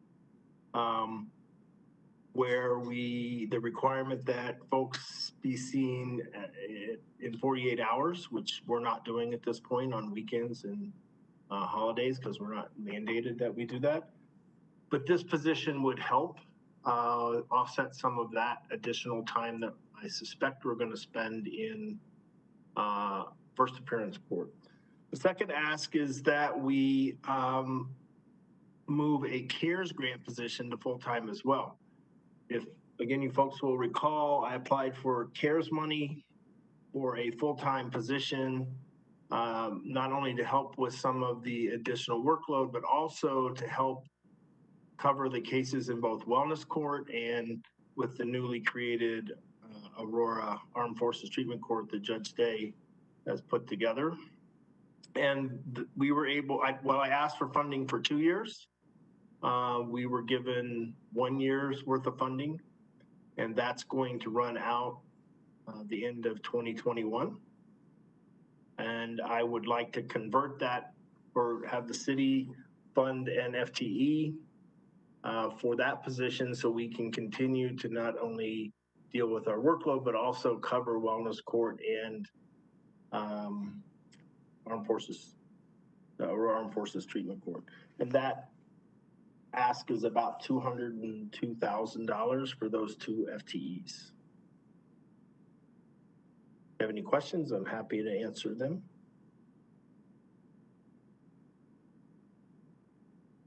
All right, great. Thank you very much. Dave Gruber, I have a quick question for Doug. Go ahead. So Doug, you at our last public safety meeting, there was a presentation from the study that you had done. Yes, sir. I don't see asks associated from that study. Did I miss that, or have you incorporated those asks within his budget request? No, we have not incorporated those asks within the budget request. I literally saw the report pretty much the Tuesday after Labor Day, and so we have not incorporated those asks. And if you recall, Councilmember Gruber, you suggested that we have some meeting with court administration, judicial, and the city attorney's office to see if we could come to some agreement around some of those recommendations. And then we were going to bring those back to your committee to start with. And so they haven't been incorporated primarily because I didn't really know what the recommendations were going to be, and I don't have an idea as to what they're going to cost.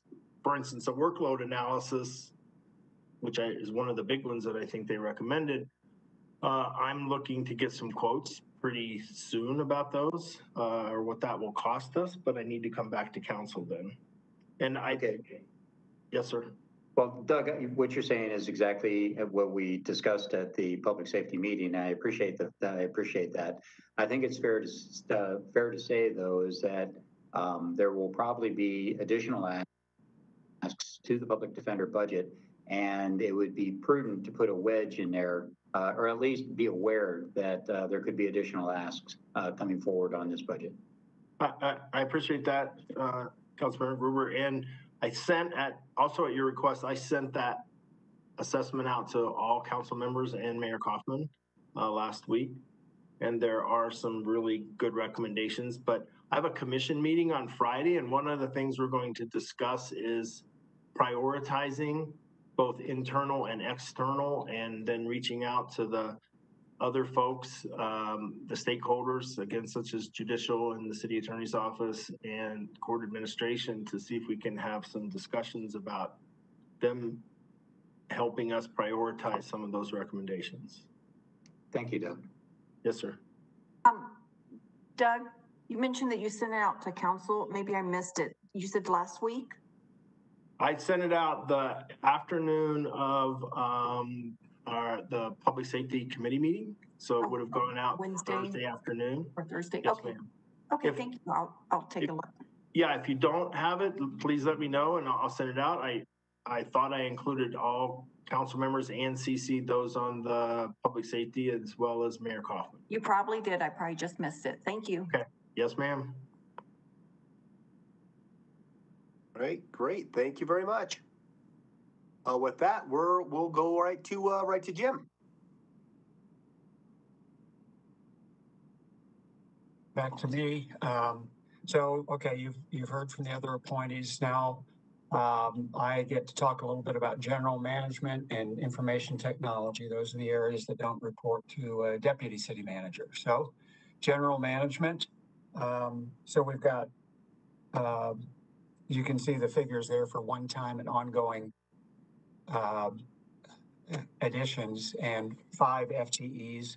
We have the independent police monitor division, the office, which would be made up of 3 FTEs, the monitor and probably an investigator type position, and then a third position that would be provide some sort of administrative help, but also have some responsibilities in terms of helping with writing and data analysis and so on. City clerk analyst position, as you know, council through the campaign finance ordinance, lobbyist registration ordinance has added to the workload of the city clerk's office in those areas. And then we also have, are going to be requiring background checks for civil service and planning and zoning commission. So there's an increase in workload there that an additional position will be able to help with. Then also a project coordinator in the Office of Diversity, Equity, and Inclusion. You might recall that at one point last year, Claudine McDonald and her 2 staff members were a part of the DEI office, more or less, and assisting. They then moved over to the police department to form a community relations division in police. That left DEI with, of course, Janice Snapper, and help from the city manager's office. She also hired as a consultant Larry Mathis to help out there. So this project coordinator position will help help that office with some of the coordination, some of the scheduling, and again, some of the research work that they need to do. The information technology, you can see the dollar one-time and ongoing ads and 12 FTEs.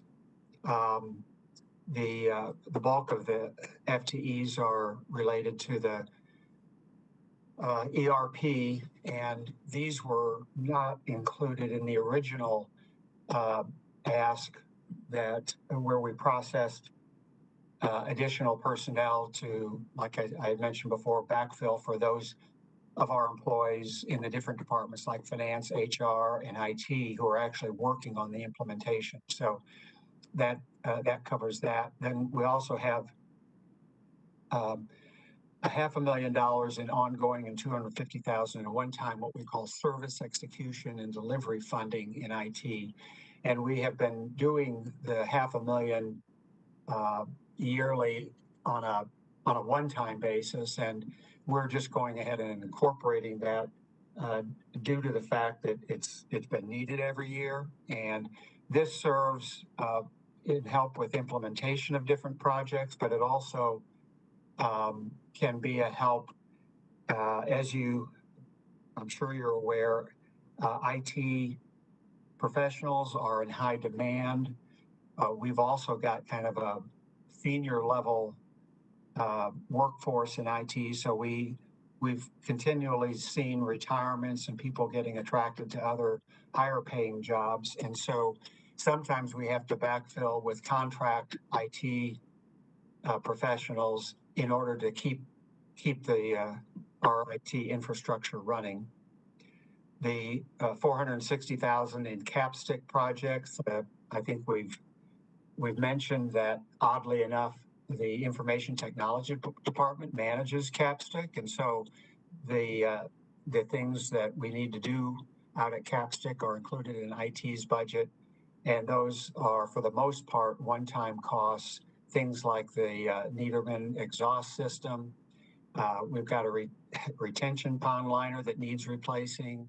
Some conversion of space to office space for training offices. So things like that are what make up that 460,000.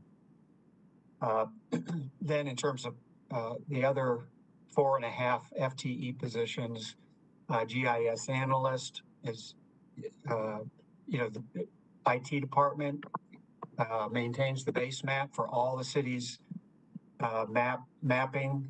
So that's base maps for water, sewer, planning, and everyone that uses GIS. So with greater usage of that, and of course census information coming out and needing to add that information, the need for an additional analyst is there. You've got 2 security related positions. Again, security obviously is getting more and more important in terms of, IT functions, internet, cybersecurity, and so on.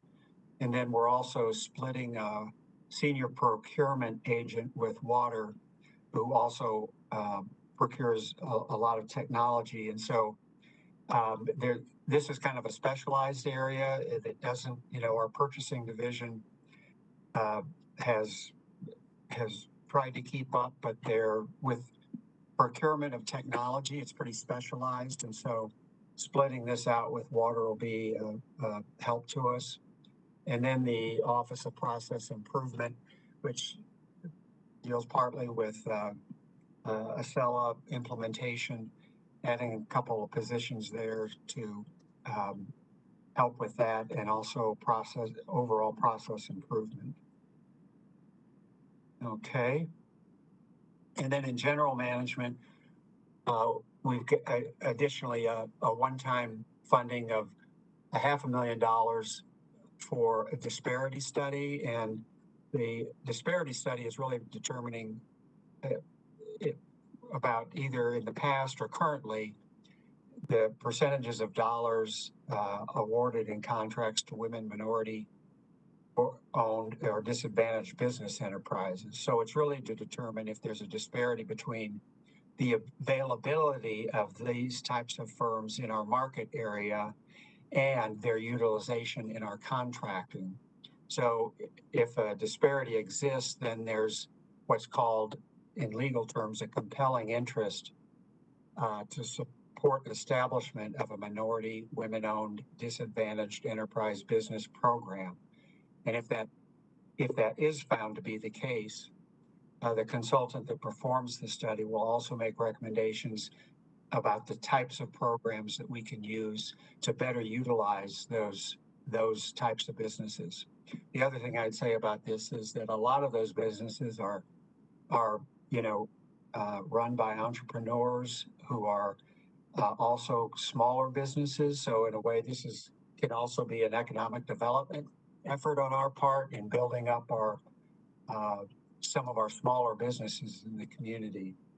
This is also something, one of the aspects of this will be that they find out who all those minority, women-owned, and disadvantaged business enterprises are, and that's information we can also share with, for example, over at the Anschutz campus, our school districts, and other agencies that procure services so that they can hopefully utilize these types of businesses in the future.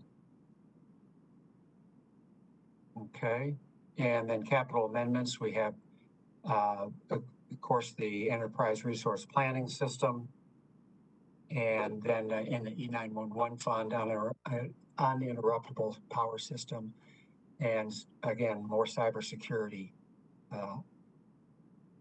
funding. Okay, and then as mentioned earlier, wanted to talk a little bit more about the Development Review Fund, because we are adding significant positions there, and there are several reasons for this. One is that we're seeing workloads there really unprecedented. You know, our housing numbers are up, I think, in the neighborhood of about 30 to 35%, commercial and redevelopment projects, and so on. So workload is one aspect. Another is that you've seen, I think, we've taken to PED, but also we've been reporting on the challenges that we've been facing because of this workload. The fact that we're not always meeting our timelines in terms of turnaround for developers. You know, we don't like that, and obviously the development community doesn't like that either. So we feel like we have a real need to address those things. We'll say because of the increasing workload, the funding for Development Review Fund is healthy, and we're able to add positions and still have a healthy balance in the fund. So we spell out here on this slide where those positions would go. And so, you know, in summary, I think really identifying a need based on workload and not being able to meet our timelines with the current staffing that we have. We'll say also that this is just kind of as an aside, you know, we had the review of our development process that was completed about a year ago, and I think we got about 41 recommendations out of that, and we are addressing those. We have I think it was called the operational leader in the assessment. You know, we've hired that position, Todd Kutzelman, and he's working on with all of the departments that are involved in the development review process and making changes that implement some of those recommendations. I think we've also talked about the fact that we have hired on a contract basis a development professional to help us with the Aurora Highlands. And so between Todd Kunzelman and Robert Taylor, who's helping us with the Aurora Highlands, they're also identifying other areas within the development review process where we could make improvements, you know, as we work through these issues. So, you know, it's important that we fund the process to meet the needs. And I just want to also assure you that we are making the recommended changes, and we're actually finding more areas where we can help streamline and become more efficient in that review process. And with that, I believe that was my last slide. I think we're moving on to Jason at this point. Yeah. Jim, can I ask a question before we move forward, please? I'm sorry. Oh, I'm sorry, Mayor Pro Tem. Did you want to go first? Oh, okay. Jim, I know that in a one-on-one, so the person that's going to be for the clerk analyst, are they going to be, because I talked about compliance. This person will be abreast on all of the compliance that we have with those programs, campaign finance, lobbying, ethics, et cetera. Is that what is envisioned for this, or is it like a true what I look at as an analyst? Well, analyst is, I think in terms of the analyst activities, will be helping with compliance with those new ordinances. We did talk a little bit after that one-on-one that I had talked with Katie, and I think that between Katie, and of course, she'll be working with the city attorney's office on these also. We feel that at this point, fairly comfortable proceeding with the one analyst position, knowing that we'll kind of be sharing that load with the city attorney's office. Okay, thank you. You're welcome. And I have a question.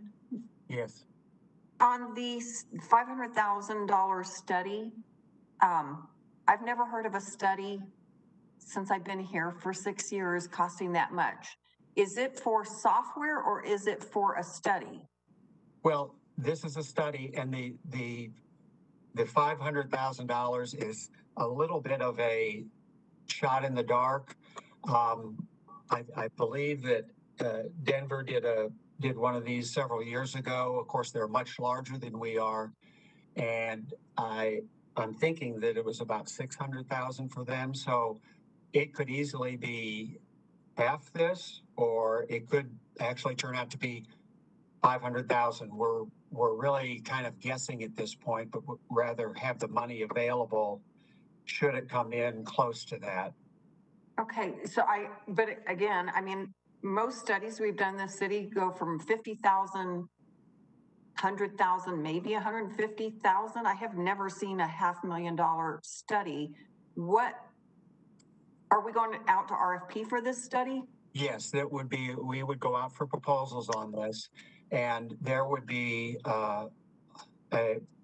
besides a lot of analysis of our actual procurement processes and who we have contracted with and who have been subcontractors to who we've contracted with. There would also be public outreach, because we would want them to outreach to small minority women-owned businesses to find out about their experiences of trying to contract with the city. Sure. And so there'd be a lot of face-to-face in addition to kind of that backroom analysis going on. And would the face-to-face be done by our staff in doing outreach like we normally do with our outreach? We would be a part of that, but it would be led by the consultant. They would be the experts in knowing the questions to ask and so on. Okay. And then my last question on this is, since Denver just spent 600,000, why can't we just talk to Denver and kind of find out, you know, what they did and maybe reduce that study amount? And it could be that there could be some overlap there. Denver really focuses on Denver, just like we would really focus on Aurora. But I'm sure there's processes that would be in place that we would mirror. Right. And we would certainly look for any way that we could keep those costs down. Yeah. We'd okay. Sure do that. All right. Thank you. Jim, has the city adopted a policy on minority contracting? Well, we don't. We have a policy, actually, I believe it's an ordinance that says that the city manager will, I think, propose a minority and women-owned business program. The issue is that in order to have a specific program that will benefit minority and women-owned businesses, you have to first show that there's, what was the term I used, a compelling interest, which means that they have not been hired for city work in proportion or according to their availability in the market. So that's case law. I don't think that's policy. Well, we'll discuss that later on. I meant to say law, yeah. And I think the city attorney's office can probably talk more knowledgeably about that, but that is the reason that cities do the disparity studies, is to be able to show whether or not that has occurred in the past or is currently, happening.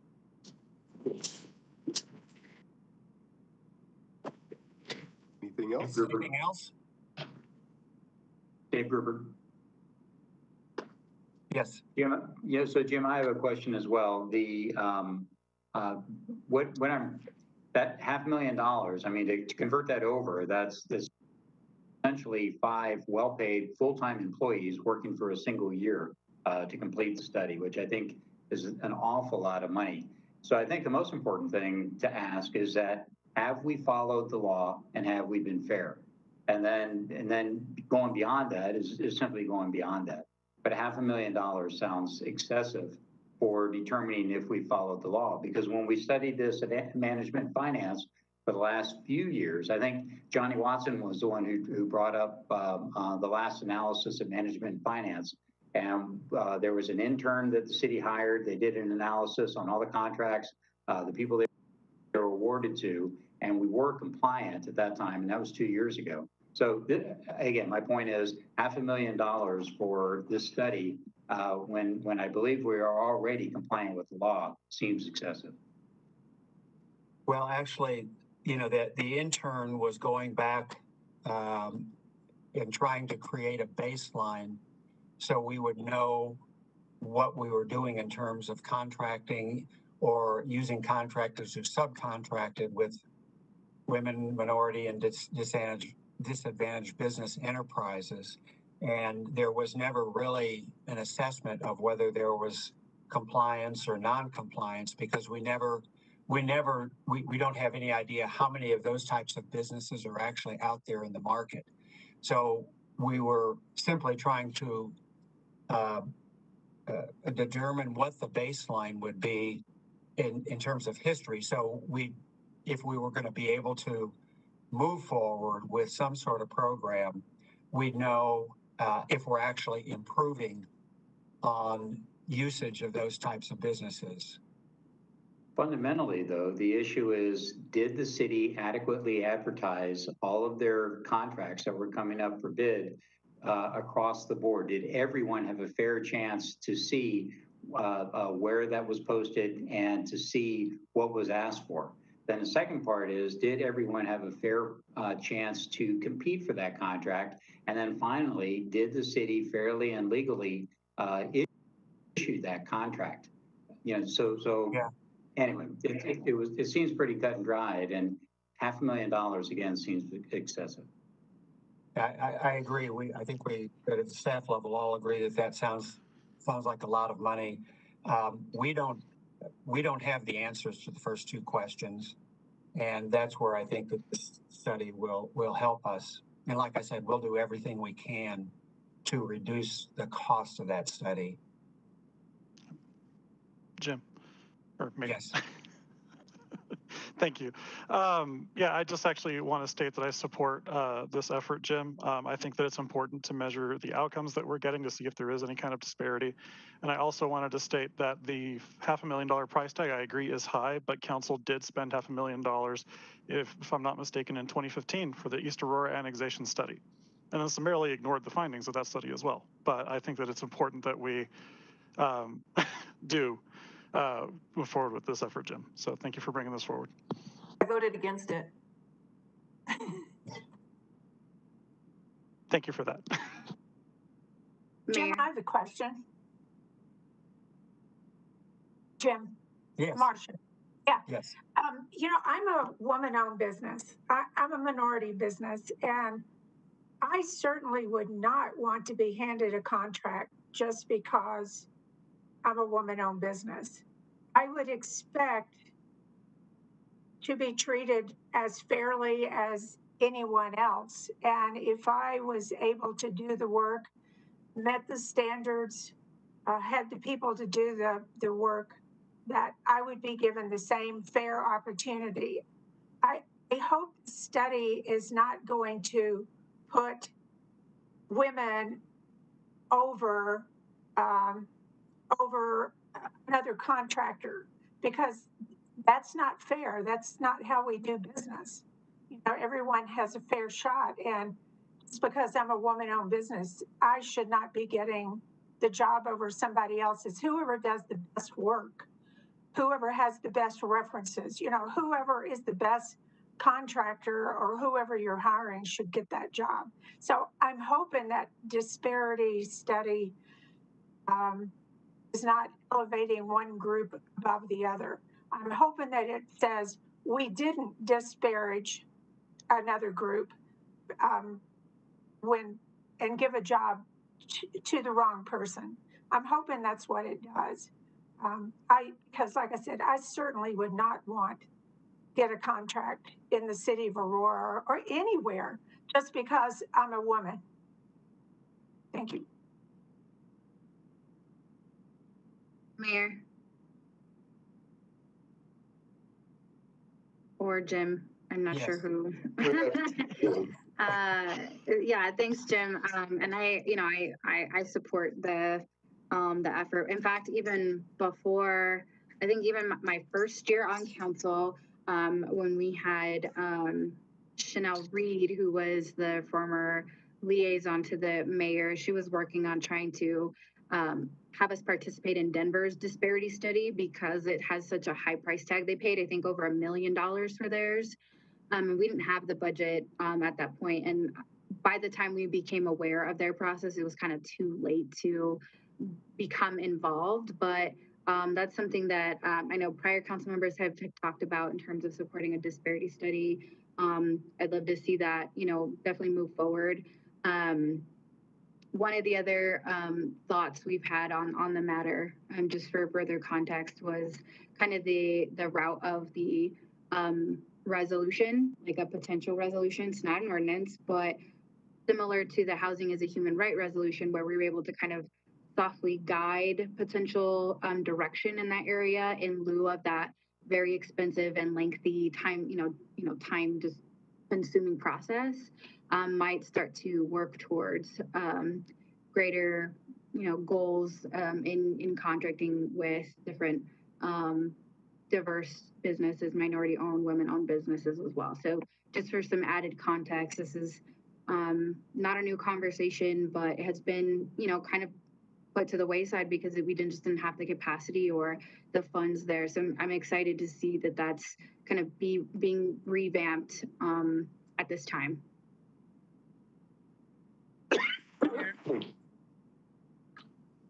Please proceed.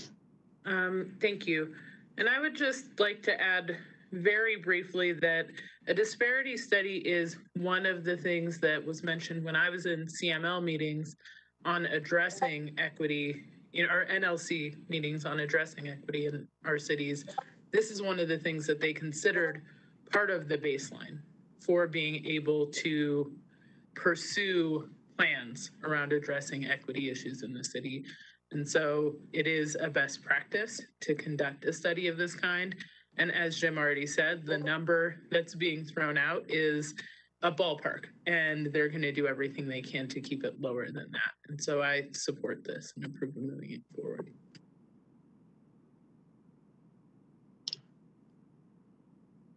Any other questions? Comments? All right, I think we're ready to turn it over to Jason then. All right, good evening, Mayor and Council.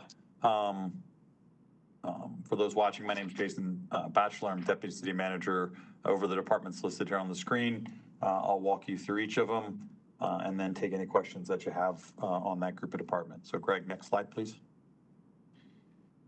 So start first up is Aurora 911. You may previously seen this referred to as public safety communications. We have rebranded this Aurora 911 to more closely reflect what it is that they do. These are our 911 call takers. And so they're led by Tina Bunetta, and she's our director of Aurora 911. And if you're following along, their information in the budget can be found on page F16. So give you a little idea about the volume of calls we're taking. The Aurora 911 from through January 1st through today in 2020, so 8 months plus 20 days, answered 186,000 calls. That's an average of over 21,000 911 calls per month. And then this year, they've answered 210,000 calls. That's a 12% increase in 911 calls for the same period from last year to this year. So again, very high volume of calls. in terms of what the department is seeing and what their focuses are on for this year and the coming year. Right now, we have a very heavy focus on staffing.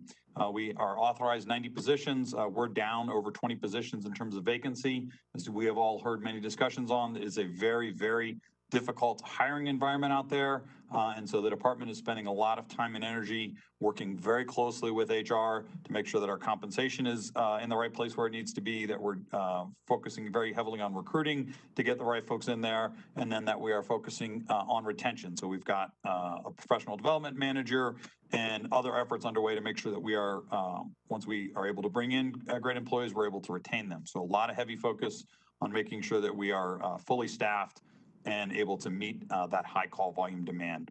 The other thing that the department is focusing on. Jason, can I ask a quick question on the 911? Yes, ma'am. You mentioned recruiting, and I know how difficult that job is and how difficult it is to retain and recruit. Do we have a dedicated recruiter, or do we work with the police recruiter? So the department has their own internal staff that they're working to recruit, and then they work closely with HR to partner with HR to leverage city HR resources as well. But I can get you more information on our recruiting efforts if you'd like that. So thank you. The next effort in there that they're really focusing on is implementing our new CAD system. The new CAD system will not only update our technology, but we're hopeful that it's going to be able to make our processes more efficient and our data collection much more robust so that we can really be much more data driven. We've had some problems with that, and so we really want to provide a heavy focus on implementing that new CAD system for efficiencies, and also just in how we partner with both police, fire, and other response efforts. So as you know, this year we've also focused on bringing in the new Aurora mobile response team. And so that's another effort that the 911 center has been very involved in. And so we're going to continue to see efforts like that. And so that we're going to make sure we have the right technology and the people in place to support those efforts. So in terms of ads this year, we have $77,000 in one time and over $176,000 of ongoing, including one FTE. That FTE is restoring a supervisor position that was eliminated in a prior budget. We want to bring that back and make sure that we have the right supervision in place for our employees. And that employee is also going to have a focus on being our CAD system expert. So as we bring that system online, we've got an in-house expert for the department. And then we've got some one-time expenses associated with optimizing our office space. That's part of that employee retention, and also making sure that we're having the right furniture to meet the new CAD system as we bring it online. And then as we talked a little bit about, we also have some funds in there, ongoing funds for professional development. So that's part of our retention strategy. So that's it on the Aurora 911 department. Our next one is the fire department. Chief Fernando Gray is our fire chief. And this is on page F57 in the budget, if you're following along. So Aurora Fire responded to over 56,000 requests for service in 2020. And we're actually seeing a slight increase in those numbers year to date in 2021. So we're seeing continued high volume of requests for our fire department. Roughly 72% of those requests for service involve EMS and rescue incidents. So again, very heavily focused on paramedic services. We are a paramedic fire department, and so you'll see that that paramedic training catch up in the budget ask for this year is again to make sure that we have enough paramedics to continue to provide that high volume demand that we're experiencing in the community. I'll bring for your attention, we have added 3 different companies in the fire department since 2019. So we've added 3 actual additional assets in the company. Some of those are new stations. Some of them were infill or a second company at other stations. So that's 3 new companies since 2019. The rest of the additions that we have in this year's budget include fire equipment and training focused on firefighter safety, including station tones and alerting system, as well as the match for a grant that we've been able to get for thermal imaging system. So we're excited about that. You all should have got the email from Chief Gray a couple weeks ago about that. So we're excited for that opportunity. The grant matches are included in this. And that's the additions for the fire department. So with that, I'll move on to planning. So Andrea Amanek is our interim Director of Planning and Development Services, and the planning department is on page on F158 in the budget if you're following along.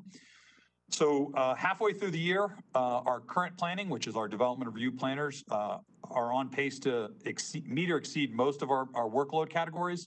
We've already exceeded the number of master plans that we've received from any of the previous 3 years. So the previous 3 years, we're only about 8 months through, and we've already exceeded those numbers. Our site plans and site plan amendments are also on pace to exceed those previous 3 years as well. So as Jim said earlier, development activity remains very high, and we're seeing that certainly in the planning department.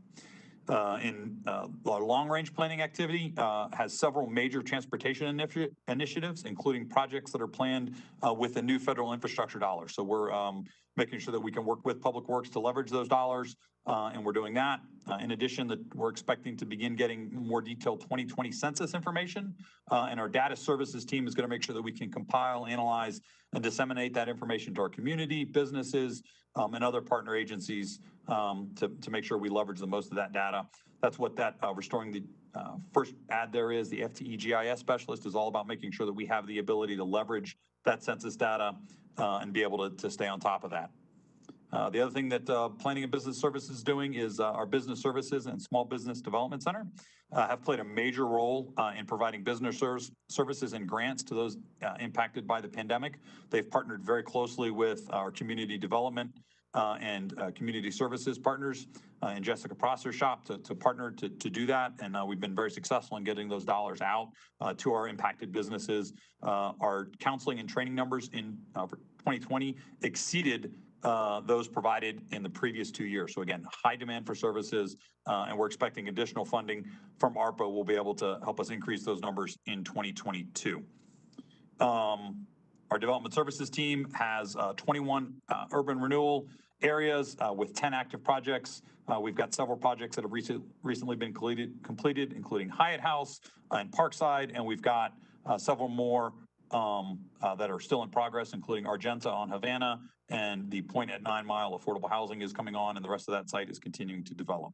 So the other ads we have here, we do have a management assistant. That's a restoration from a previous budget cut, and we have one-time funding for a city center master plan and ongoing funding for management of the 1400 Dallas Street building when we're done renovating that. And then it wouldn't be a budget if the budget office didn't help us keep straight with a technical transfer. So we're moving 3.5 FTE from the designated revenue fund to the general fund. It shows up as a $0 thing. It's Greg making sure we can all do math and keep the column straight, but that's it for the planning department. So with that, we'll move on to the police department. Chief Vanessa Wilson is our police chief, and the police budget is on page F167, and you can follow along there. Our police department had over 165,000 dispatched calls last year, and we're on a similar number year to date this year. It's a little over 117,000 dispatched, so it's a similar type call volume dispatched for the police department. As we're all aware, very heavy reform efforts going on in the police department. The chief has the New Way plan, which has added accountability and transparency. We are making significant changes across the department, including directive changes, as well as changes at the training academy. We also have the recently completed 21 CP and Attorney General reports that we'll continue to analyze and develop additional changes and responses from. So with that, I'll highlight a couple additions in the budget. The first is 6 civilian community service officers. This is a move to add civilian response. These folks will respond to non-injury traffic accidents. You see similar type functions in other cities. This would allow our officers who may initially respond to get back to providing service to other calls for service more quickly. And then we can have trained, highly trained civilians there to help complete the traffic investigation, fill out any necessary paperwork, and safely take care of the scene. The other thing we have, a recommendation directly out of the 21 CP report, is for 5 IT support or electronic support analysts. These are functions that are currently being provided by sworn officers. So again, this will allow us to directly redeploy those 5 officers back to calls for service so that they can go back and we can have these 5 civilians available to provide the services that previously had been provided by uniformed officers.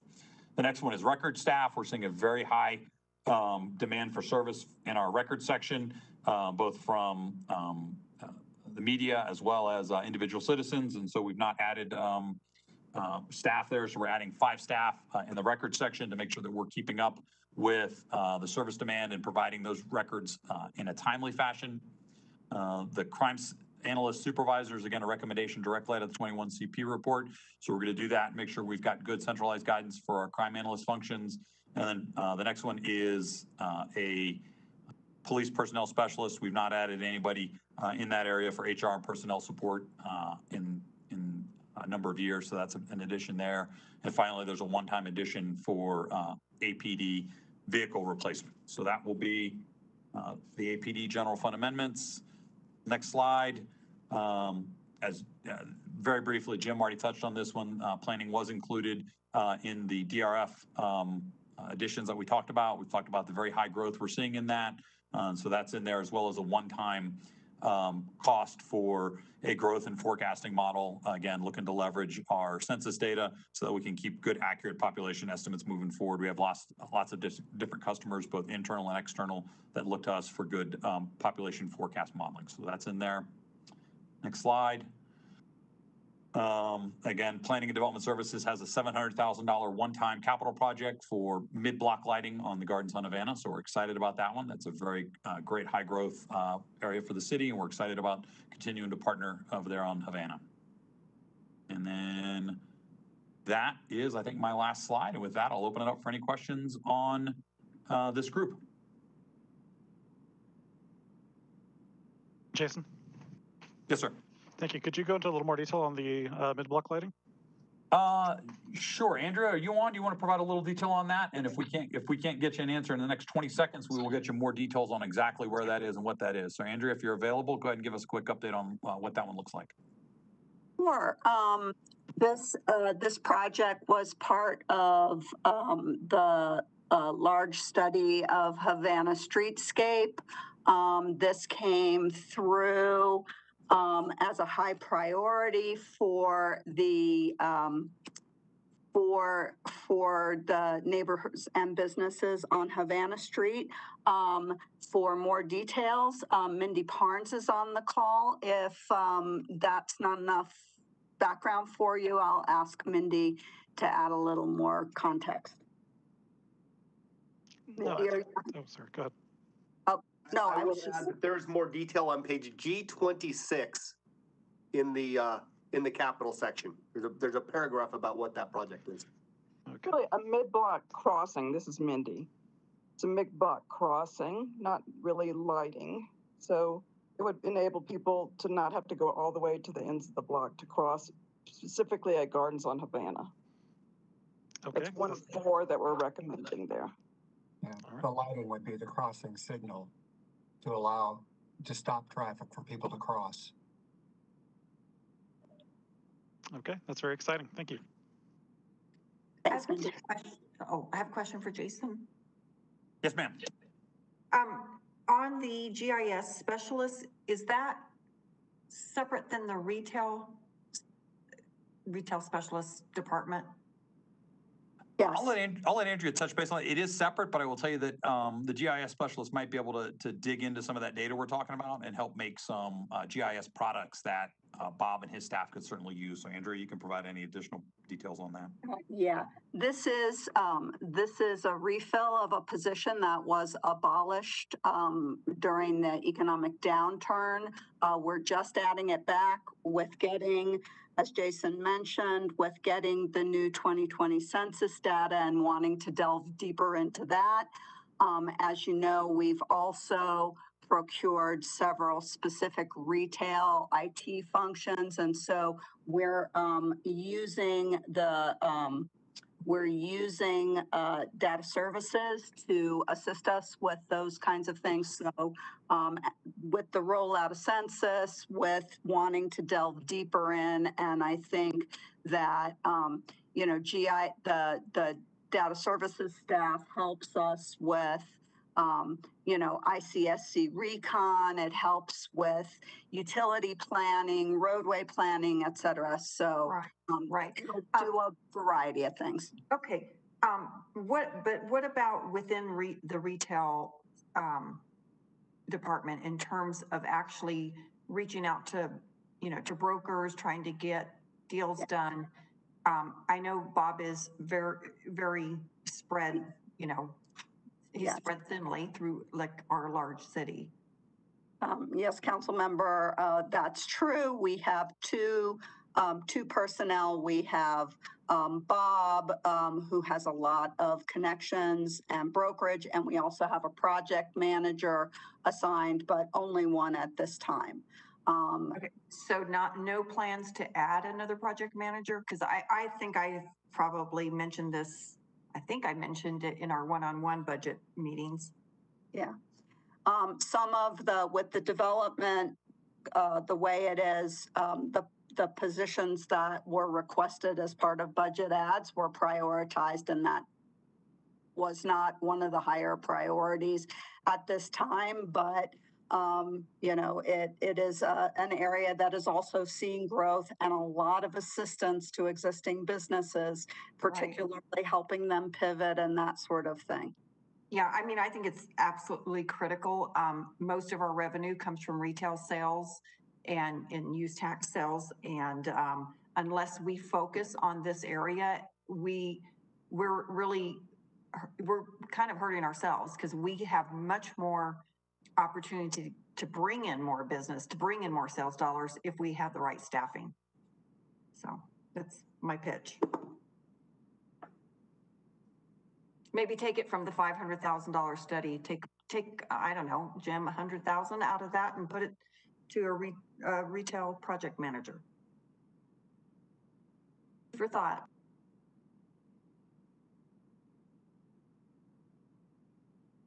There's also, if you recall, we included in the budget discretionary funds for city council to make decisions Saturday. So just a reminder.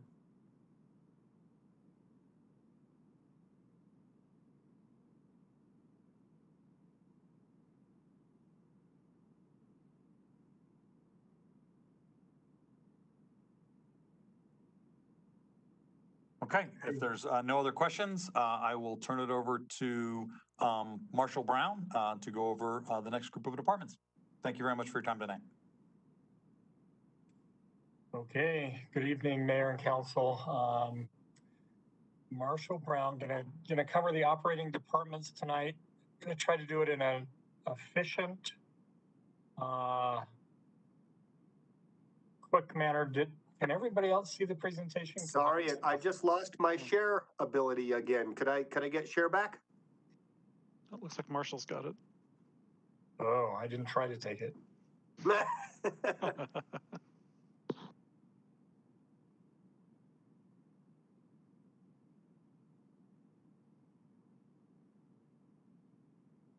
Do that.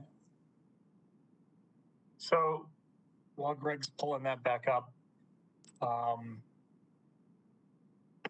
there's an awful lot going on in the operating department, so I'll try to go over it fairly quickly, and then obviously take any questions as they may arise from any of these groups. So first, talk about human resources and library and cultural services.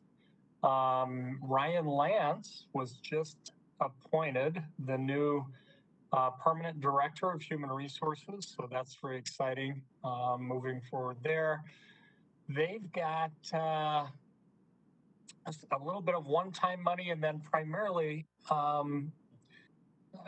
700,000 roughly of ongoing money for FTEs in the ERP. Jim and Greg both spoke a little bit about that. So we've got 5 FTEs there, another 1.5 FTEs for a little bit of an organization they're doing. And then a couple of themes you'll see throughout the operating department. One is restoration of service levels that were previously reduced. Another is dealing with some regulatory requirements that have come our way. And the last one is enhancing service levels in areas of need. So We are proposing to restore some funding associated with employee training and celebration events. So that's human resources. Library and Cultural Services, Midori Clark is the Director of Library and Cultural Services. Got about $500,000 of one-time money, and then 300,000 roughly of ongoing money.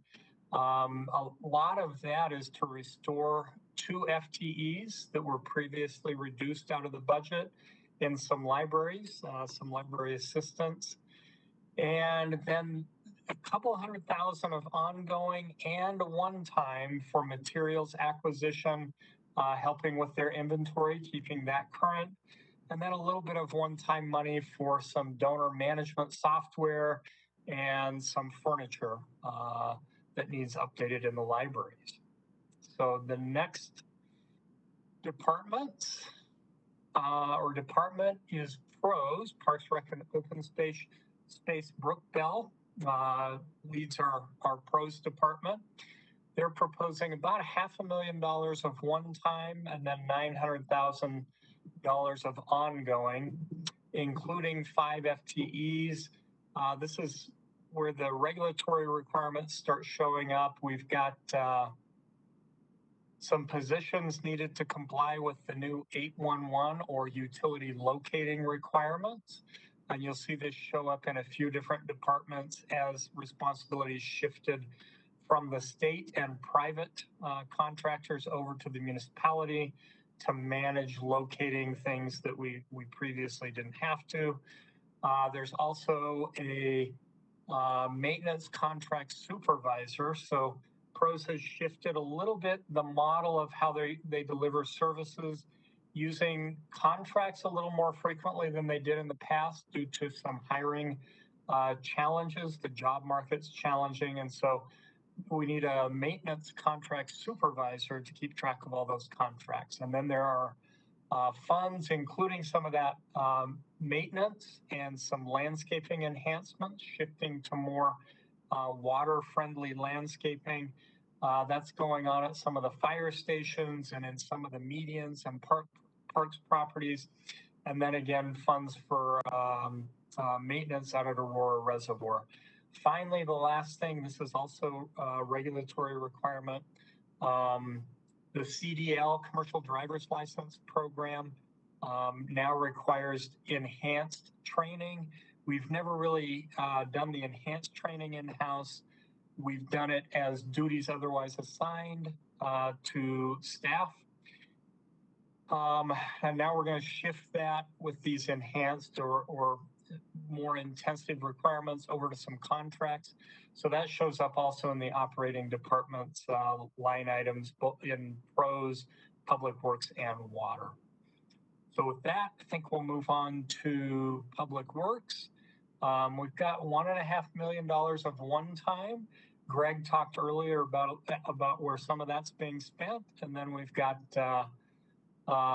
roughly $900,000 of ongoing, including 10 FTEs. 4 of those FTEs are utility locators, just like in PROS, the 811 locating requirements also affected Public Works, so they need some locators to keep up with that. 4 public improvement inspectors. Growth and development permitting is all at an all-time high right now, and so we've got to add some resources to keep up with that workload.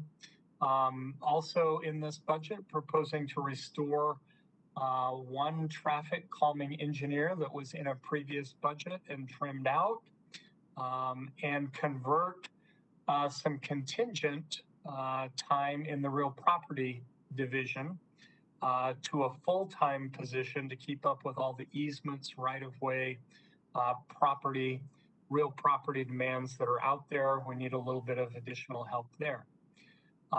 Then, in addition to the enhanced funding for streets, we've got some fleet enhancement here. We got a little bit behind in previous years with our inventory, so we're proposing $1 million to get more caught up with our fleet replacement, assuming we can get those vehicles hopefully soon.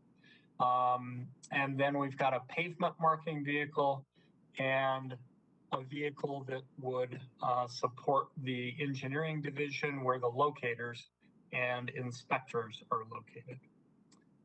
So with that, move on to Aurora Water. This is where we start getting into other funds. The previous departments, what I'd outlined previously was general fund revenue.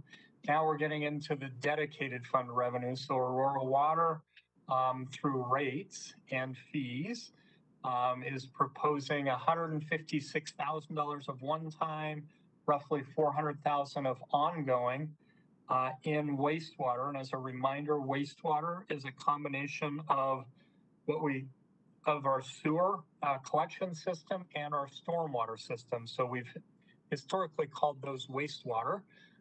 We're proposing the addition of 4.2 FTEs there. Now, water and wastewater operate within Aurora Water and typically share positions. So the same positions listed down under water are shared in wastewater, and that's why you see those 0.2 and 0.8 FTEs in those two groups, because they're all sharing the positions listed here, which include an engineer, an engineering technician, and a project engineer, all to help keep up with that growth and development that we talked about earlier. There's also a data specialist. That's the system supervisory control and data acquisition system that helps us operate both the water system and the sewer collection and stormwater systems. Then we've got 1 FTE in the natural resource area to keep up with regulatory requirements. Specifically, they're the new lead and copper rule that has come out and is going to give us the opportunity to keep track of some lead and copper in private properties that previously were not our responsibility. Then we have a couple of positions in our operations group, a superintendent and a trade specialist, and a water resource specialist to help us continue to acquire, protect, and develop our water supply, the raw water supply. Then we've got a couple of positions. One of these was mentioned earlier, the procurement agent that we're sharing with IT, and then we've got a debt analyst that we're sharing with the budget office. Water, again, has a lot of workload in those two areas, and so we're going to share those positions to help keep up with that workload. And then we're converting a couple of other positions as well to FTEs that have been historically seasonal or contingent. And finally, the one-time money in water, most of that is associated with revegetation maintenance in Rocky Ford, where we own a whole bunch of water rights, and the decrees require that we do vegetation management out there. So that's Aurora Water operating. Janet Marlowe touched earlier on the rate and fee increase proposal, so I'm not really going to spend much time on that. Just a reminder, we did not do any rate increases or fee increases in 2021, so these increases are covering a 2-year period. They're fairly modest increases. You can see an average bill would be affected a little more than 2%. A bill would go from about $89 a month to $91 a month. So fairly modest increases to cover a 2-year period. That's the rate summary. The next slide. This is a comparison. I think Janet also showed this one, so we compare very well. Next slide. Continuing with other funds now, PROS, or Parks, Rec, and Open Space, also has access to the Conservation Trust Fund and some Development Review Fund. The Development Review Fund, again, was touched on earlier. They are proposing $100,000 one-time and $80,000 ongoing in the Conservation Trust Fund. primarily to cover, again, another utility locator associated with that 811 requirement. And then the designated revenue fund, proposing 100,000 one-time, 300,000 ongoing, primarily for two things: the Emerald Ash Borer Management Plan and the Parks Vault Toilet Cleaning Service. And then finally, down at the bottom, we've got the Open Space Fund. They're proposing about 70,000 one-time, 300,000 ongoing for 4 FTEs, 3 rangers and 1 landscape designer, again, out of that dedicated fund. And then the Recreation Fund. This is the Southeast Recreation Center that will be coming online in the near future.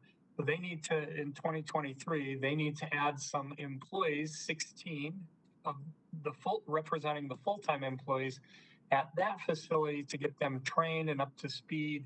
That needs to be added in the 2022 budget so they can be ready for the facility opening when that comes along. And then they would hire the rest of the seasonal staff, which show up in the 2023 budget.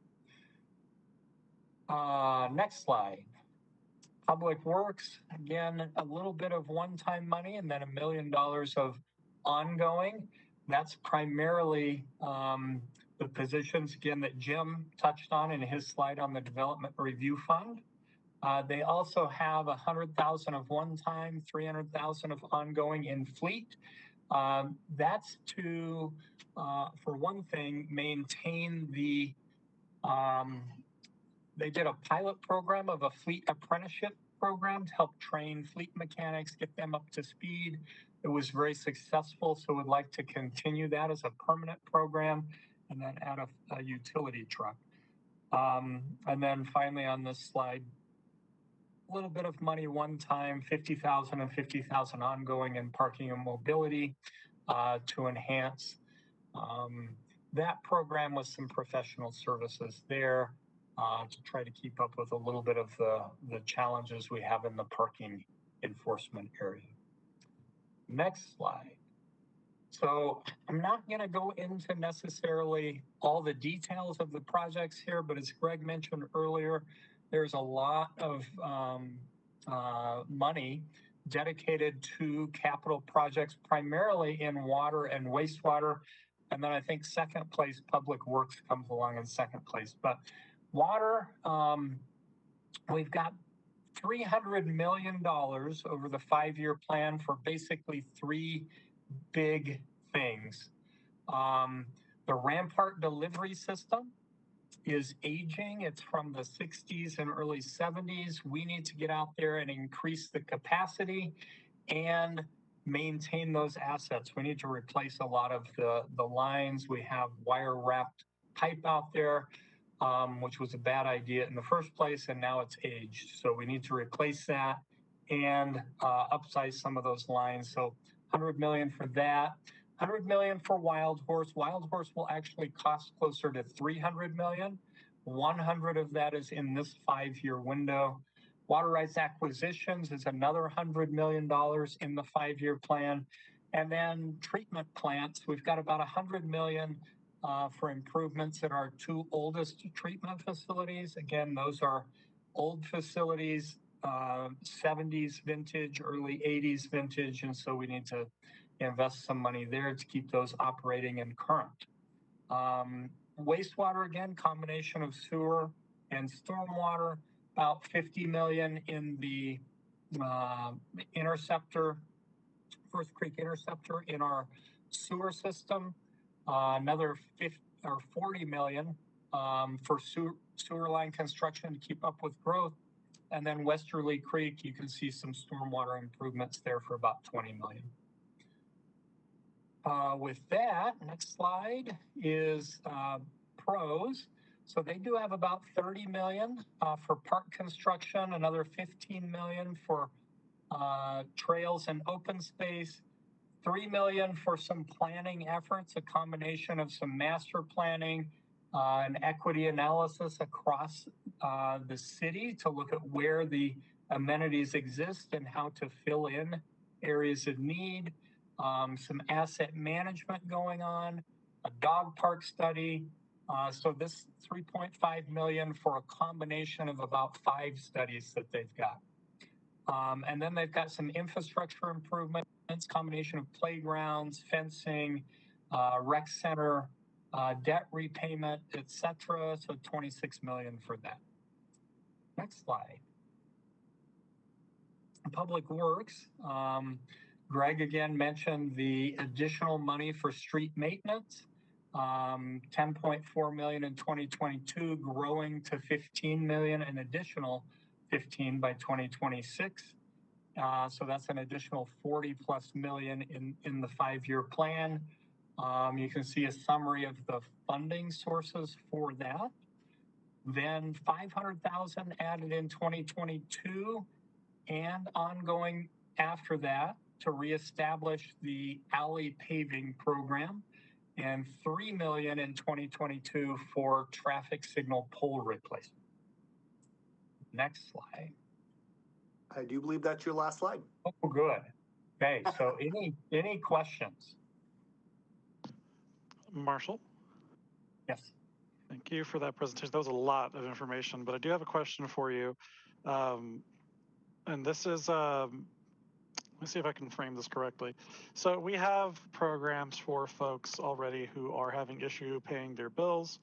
And another issue has been brought to my attention, which is that a lot of the old clay lines that are on private property but connect to the city's lines are sagging and in dire need of replacement.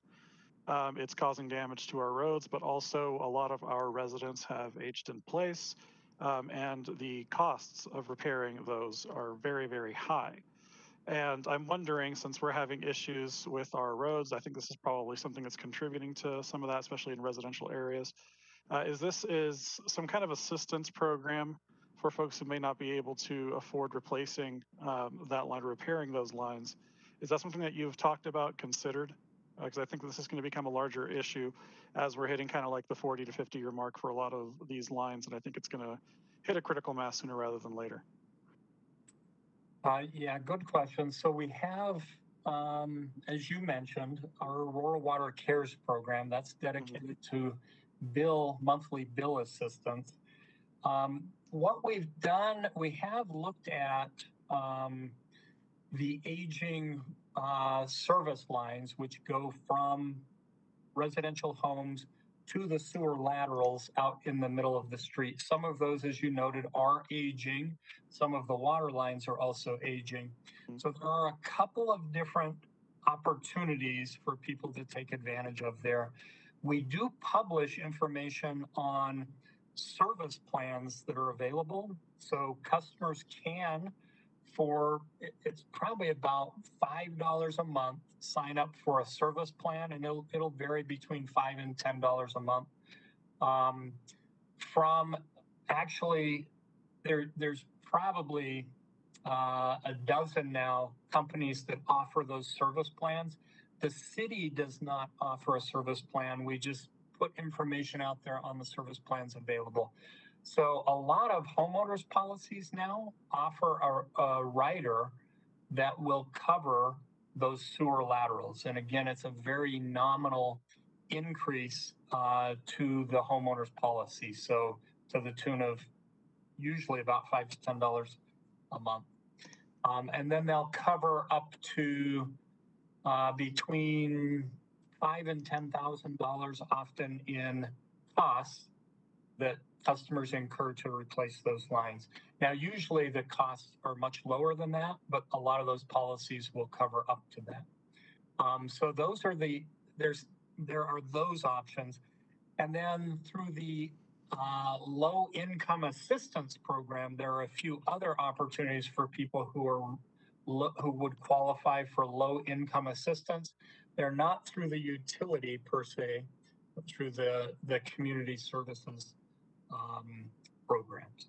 So those are what's out there. We probably need to publish, and I need to double check and see where we're at with this, but we do need to publish again an update on those plans that are available because we just went out and gathered a lot of additional information on those service plans.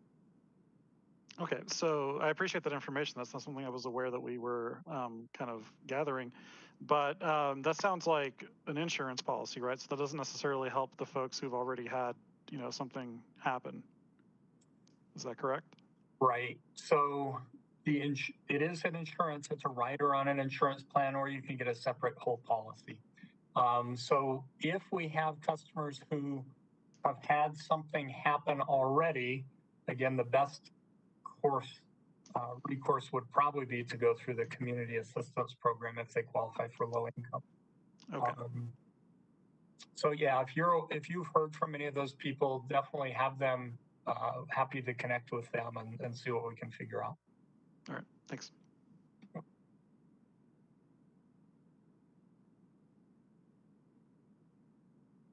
Anything else from Marshall? All right. Well, thank you. I think we can pass it on to Roberto now. Great. Good evening, Mayor, members of council. I have the last departments in the presentation. I have 3 departments primarily that are having operating amendments under the 2022 proposed budget: communications, finance, housing, and community services. So I'll kick off with communications. So primarily here, 2 items to point out. The first is some ongoing money that we will have in the form of an FTE, an Access Aurora customer service manager.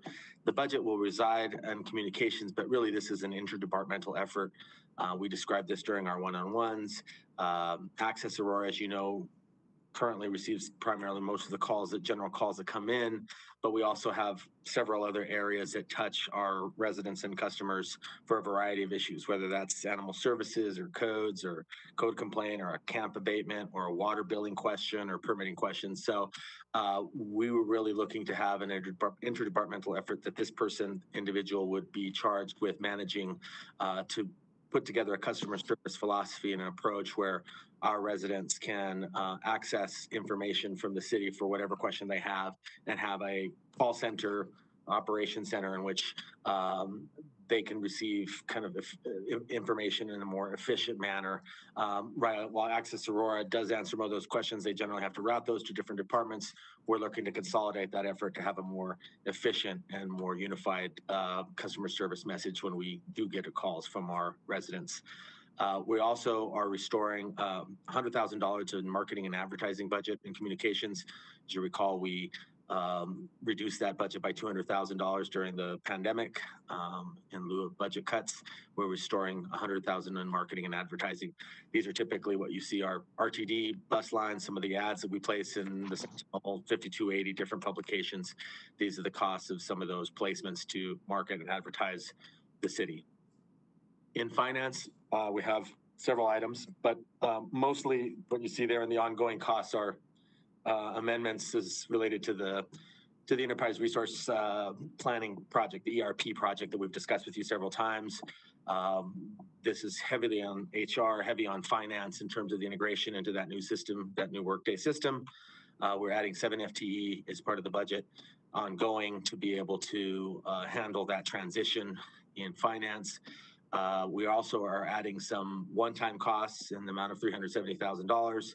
$70,000 will be for overtime in 2022. We anticipate overtime costs for our employees, primarily in payroll, but in other areas in the department who will have to do much of the heavy lifting in transitioning over to Workday from our current payroll system. And then $300,000 as we transition our budget reporting system now that we currently use, technical in terms of making those transitions from what we currently use to over into Workday. So needing plenty of technical assistance in terms of third-party consultant technical assistance to be able to make sure that that transition is as efficient as possible. And then we have some money in a strategic planning manager, 1 FTE, which is also ongoing, of course. As you all know, we are embarking and currently in a strategic planning process. It's a large effort across the city, and having an individual who can be charged with moving that process forward. We are including that in the budget for 2022 for somebody to do that. Next slide. Housing and Community Services. We are proposing, as Marshall mentioned, water is paying for half, and we're paying, and Housing and Community Services will pay for half for a position that will reside completely out of both of those departments in finance. So to be clear, debt management and most of the debt that we do in the debt management area is in Teresa Sedmak's area under Terry Velasquez, our Chief Finance Officer. So that area, that division, is doing a lot of work with water and increasingly doing a lot of work with Housing and Community Services as we're getting deals in for to meet our housing strategy. Many of them have multiple funding sources and debt as part of their funding proposals, whether that's private activity bonds, low income tax credits, 4%, 9%, new market tax credit, all kinds of different debt financing mechanisms to make these projects happen. In order for us to be able to be comfortable doing our due diligence on those projects, we feel like we need to provide some resources in Teresa Sedmak's shop to be able to more effectively review those proposals and ensure that if we are to participate in any of those projects, that we have good and are comfortable with the kind of financing that these applicants are bringing forward, and we're comfortable with the project and the numbers. So Housing and Community Services will pay for half of that full FTE that water's paying, the other half, since that individual will also be helping on water and the debt financing that occurs in that department, which is significant. We talked about the encampment cleanup funding. We're putting $250,000 dedicated to encampment abatement. And we provided an answer in the one-on-one responses as to how we came to that number. It was a little bit of a guesstimate, but certainly based on projections that we've seen over the last year from 2019 to 2020, we've seen increases in those camps. And so while we feel comfortable with $250,000, it's hard to know given the volume that we're seeing in the trend line, but we think that we certainly wanted to dedicate that funding since we did not have that funding previously. We had departments absorbing those costs. So we wanted to make sure we pull that out, dedicated it, also in order to be able to better track how we're spending against it and the kind of abatement we're seeing, since some of those vary in terms of the cost to abate, from very expensive to just, very, very routine, smaller camps. And then the final bullet is one that we've added. As we're developing and building the budget in the spring, we've now fast forward past our one-on-ones in the summer. We've realized that the volume of camp abatement requests, the complaints that we've received have been quite substantial increase from 2020 to 2021. I think there was 800 total, or maybe 900 total in 2020. 2020, I think we're already above 800 already for the first 6 months of 2021. So we're trending way past the former last year's numbers. So we're proposing, it's not currently in the budget, but we're adding this in as a request to add an outreach team. We have 2 teams now, and we want to add a 3rd team to be able to more efficiently, more quickly go out to these folks and outreach with our teams to provide them with services and a first contact. But also we wanted to have a contract employee come in to assist Lana Dalton and her team to be able to basically have more touches. We're getting repeat complaints on multiple properties, same properties, follow-up calls on those properties. And so we really need somebody to help with that front facing, that when our residents are calling in, frankly, when the council members call in, that somebody can be tracking those from beginning to resolution and following them and making sure they're grouping them and making sure they're being routed, making sure that we've had the abatement teams sent out, the outreach team sent out. So we need another contract employee to help with that. So the cost there, roughly $100,000 for an additional outreach team, and about $50,000 for that contract employee to be able to do that. So we think, while there are no guarantees, we certainly think that'll assist with some of the customer service around making sure that folks understand what we can do, where it's at in the process. We can't deliver miracles. We can't make it happen from one day to the next, but we certainly can give our residents a little bit better feel of where a complaint is at, where it's at in the process. And we can have an outreach team that maybe is more available to be able to do that outreach when they're not backed up, maybe the first two outreach teams like they may be right now. So that is the proposal in Housing and Community Services. Next slide. Other fund amendment highlights, we've talked about these in our one-on-ones. I just wanted to highlight a few of them. We are doing some grant management and a grant manager compliant individual doing compliance, 2 positions. We're getting $30 million plus in rescue plan funds, in addition to the grants that we already do get as a matter of course and what we do in our day-to-day work, plus another $30 million of rescue plan monies as a second tranche. Managing and doing the compliance on that volume of dollars is a substantial workload to add on to existing workloads. So we felt we needed to have folks who had responsibility for making sure that effort was coordinated and done correctly.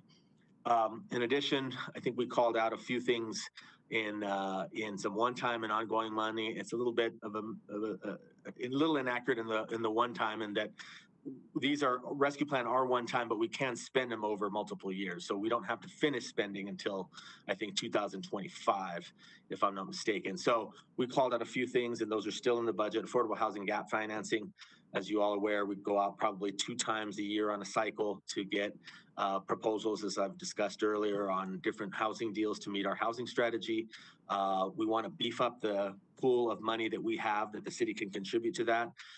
For a couple of reasons. One, right now we're probably in the low 6 figures where we can meet gap financing. While that's not insignificant, the deals that we're seeing are being bigger, right? We want more housing units. We want to put in more inventory in the queue. In order to play in that game, we need to have more resources to bring to bear in order to leverage what we want to see in terms of the amount of AMI units, or in terms of the kind of deal we want to see, the amenities, ground floor stuff, whatever the project may be. Obviously, the more money you have, the more ability that we can shape as a city, the council and the mayor's priorities for what they want to see in housing, rather than taking what comes through the queue. Although we are seeing a lot of very interesting and innovative stuff coming through, far more than we saw even 3 or 4 years ago. We also are calling on safe outdoor spacing, about $1.2 million to be able to provide some options there. And the one-times are the last 2 bullets. So the housing matching software, the Day Resource Center, the housing matching software, they're both about $200,000. The housing matching software is to acquire that technology to be able to match prospective tenants with landlords who are willing to rent to folks with some housing challenges. And the Day Resource Center, obviously, while we want to look at options for the long-term future in terms of emergency shelter, we have an immediate need, and the Day Resource Center just has some logistical and public safety and just logistical improvements that need to be made right away. And so we're putting $200,000 to do that. And we provided more detail in our council responses to your questions during one-on-ones. So there's more detail there, but I can provide that later if you'd like. And with that, I will take questions because I think Greg is the next slide. Roberto, we got to go over these in more detail on Saturday. What the safe outdoor spaces exactly means. Absolutely. Okay. And you got my email about the governor's office. I did. Wanting to work with us on, just for members, if you're not aware, the governor reached out to me a week or so ago about working with his office, Arapahoe County, potentially Denver, in taking over the former Ridgeway campus that is owned by the state. That's a 500-bed facility that was part of the youth, what do they call it? Youth Services Division of the state. We're running under a contract, and so so he wants to make it available for transitional housing for those experiencing homeless, and work with us on that using our ARPA dollars and the state's ARPA dollars, as well as Arapahoe County, potentially Denver's.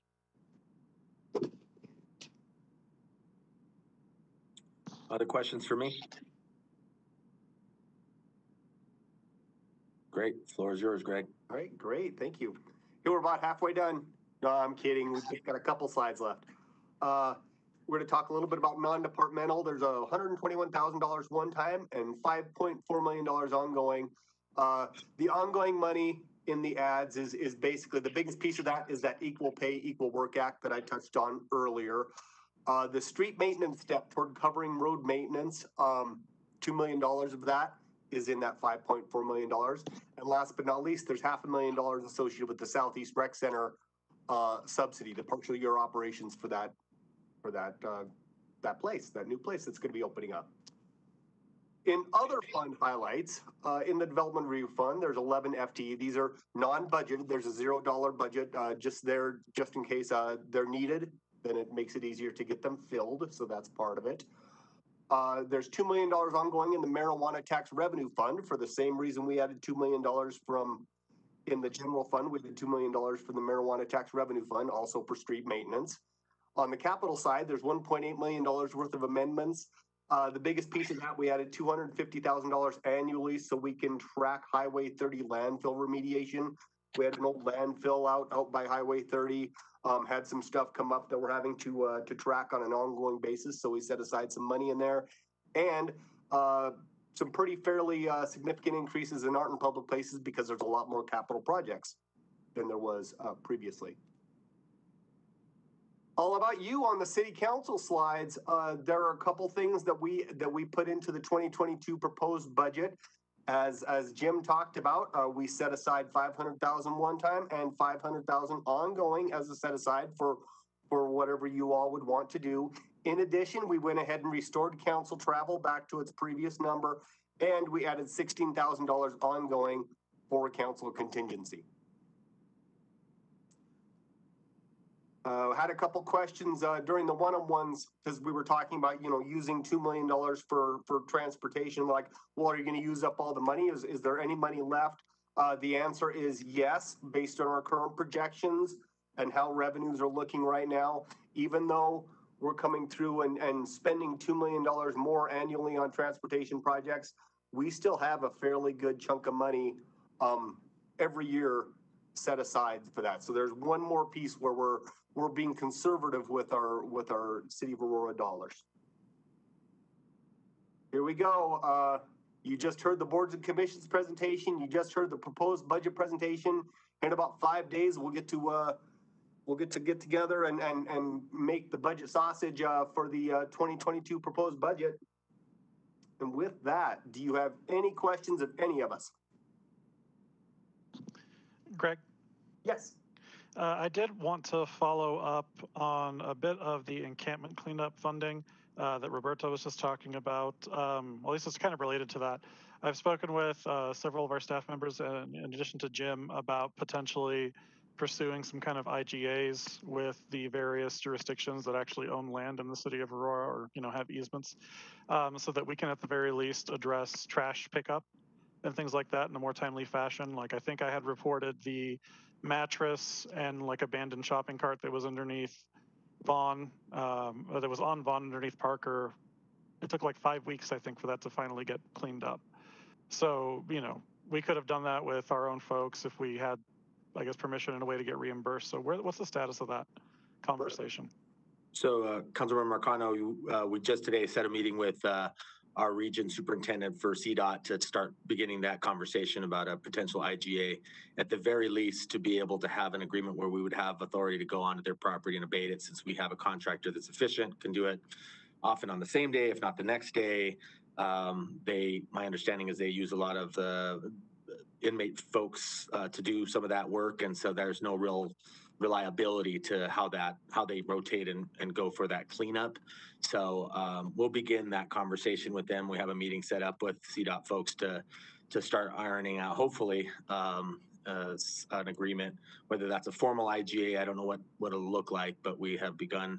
CDOT right now seems to be the primary folks that we're having difficulty in getting that property, and a lot of folks moving into those right-of-ways and interchanges and underpasses and off ramps. So we'll start that conversation and keep you updated as we progress, and hopefully have some agreement to bring forward to be able to expedite those, at the very least, cleanups.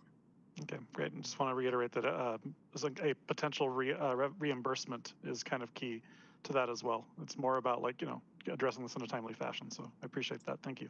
Agreed. Anything else? I just wanted to add a comment about the abatements. You know, we get numerous emails every single day and on the weekends. And I'll tell you, our residents are so sick of seeing the trash and the camps. And when they email us, they expect something to happen within a day or two. And actually, there was even a former council member who emailed me and emailed Lana, and it didn't get done in a timely fashion. So she went out and did it herself. And that's, you know, that's dangerous for some untrained person to go clean up a camp. So I just want to say, and I know people are doing the best they can, but, you know, we've got to get these things cleaned up. And I don't know if y'all are getting forwarded the emails that we get, but people are sick of it. You know, they don't want to go out and see trash and things. And when they turn it in, they expect it to be cleaned up. So whatever that's going to take, I'm all for it. We just can't leave that around. It's a health hazard. Thank you. Anything else? Councilmember Murillo. Yes. Okay, sorry, I wasn't sure who I was addressing this time either, so my apologies.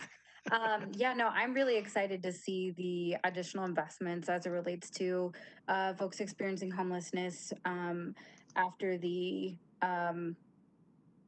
politically charged conversations around the camping ban kind of subsided. I was really excited to see us move forward on what we know staff are actually asking for that would be helpful, which was I heard the addition of a position to address the 3 times the increase in volume of complaints we've had. I mean, we've had 3 times the work with not 3 times the staff. So to me, that's a really logical next step to start addressing and being serious about addressing our issues related to homelessness.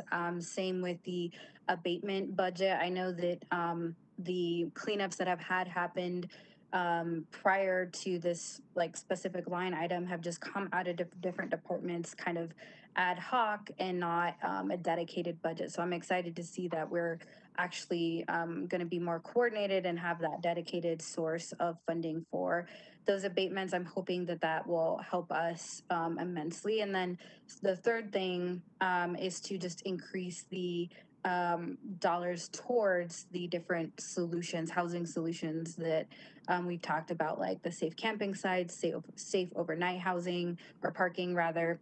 And I didn't hear that in the budget now, but I understand that to be forthcoming in our future ARPA federal dollar conversations, because that'd be more in response to kind of the impacts of COVID, just given the high increase of folks experiencing homelessness as a result of COVID. So I didn't see it here, but I know that that conversation is forthcoming. So I don't want to, I guess put the cart before the horse, but I'm excited and happy to see that our staff is responding accordingly and doing what we can do, address the needs and actually focus on, the bottlenecks that we actually have in terms of capacity and starting there and working our way moving forward.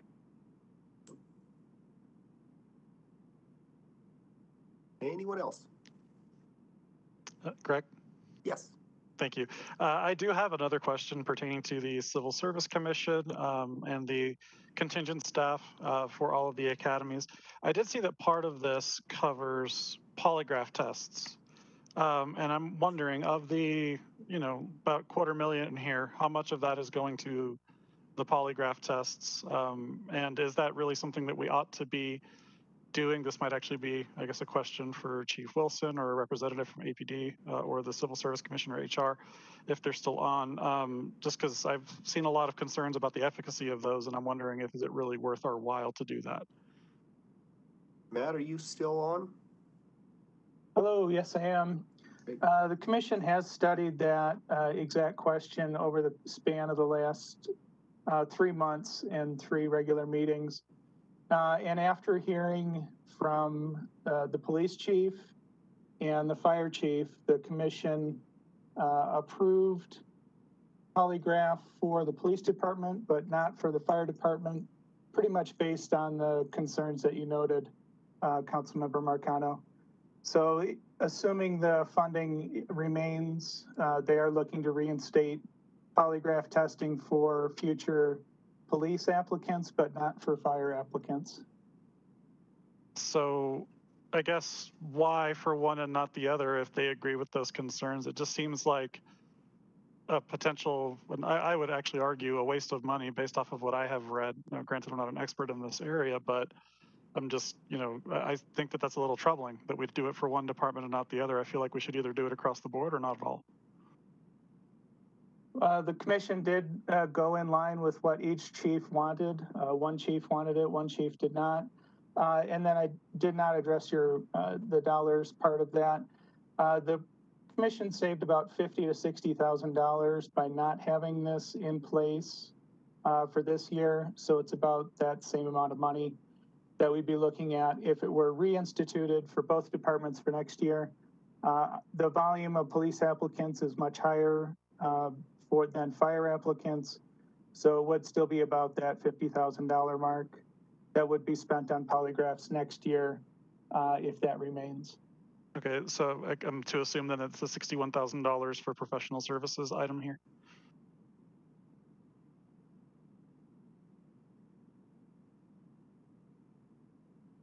Did that come through? I did hear that. I guess I'm not tracking exactly which line. So sorry, yeah, it's page F31. That's where the total $249,000 is kind of broken out a bit. So there's a $61,000 line for professional services in the explanation. So I'm assuming that's the polygraph portion. Just judging based off of what you were describing, close to 50 for AFR. Right. The 50,000 of that is the polygraph, and then the 200,000 of that is for background investigations and the higher volume of background investigations that are being conducted. Okay, understood. Thank you. Anything else? All right. With that, thank you all very much. We'll see you all Saturday. Have a good night, y'all. Thanks for all the work. Thank you. Welcome.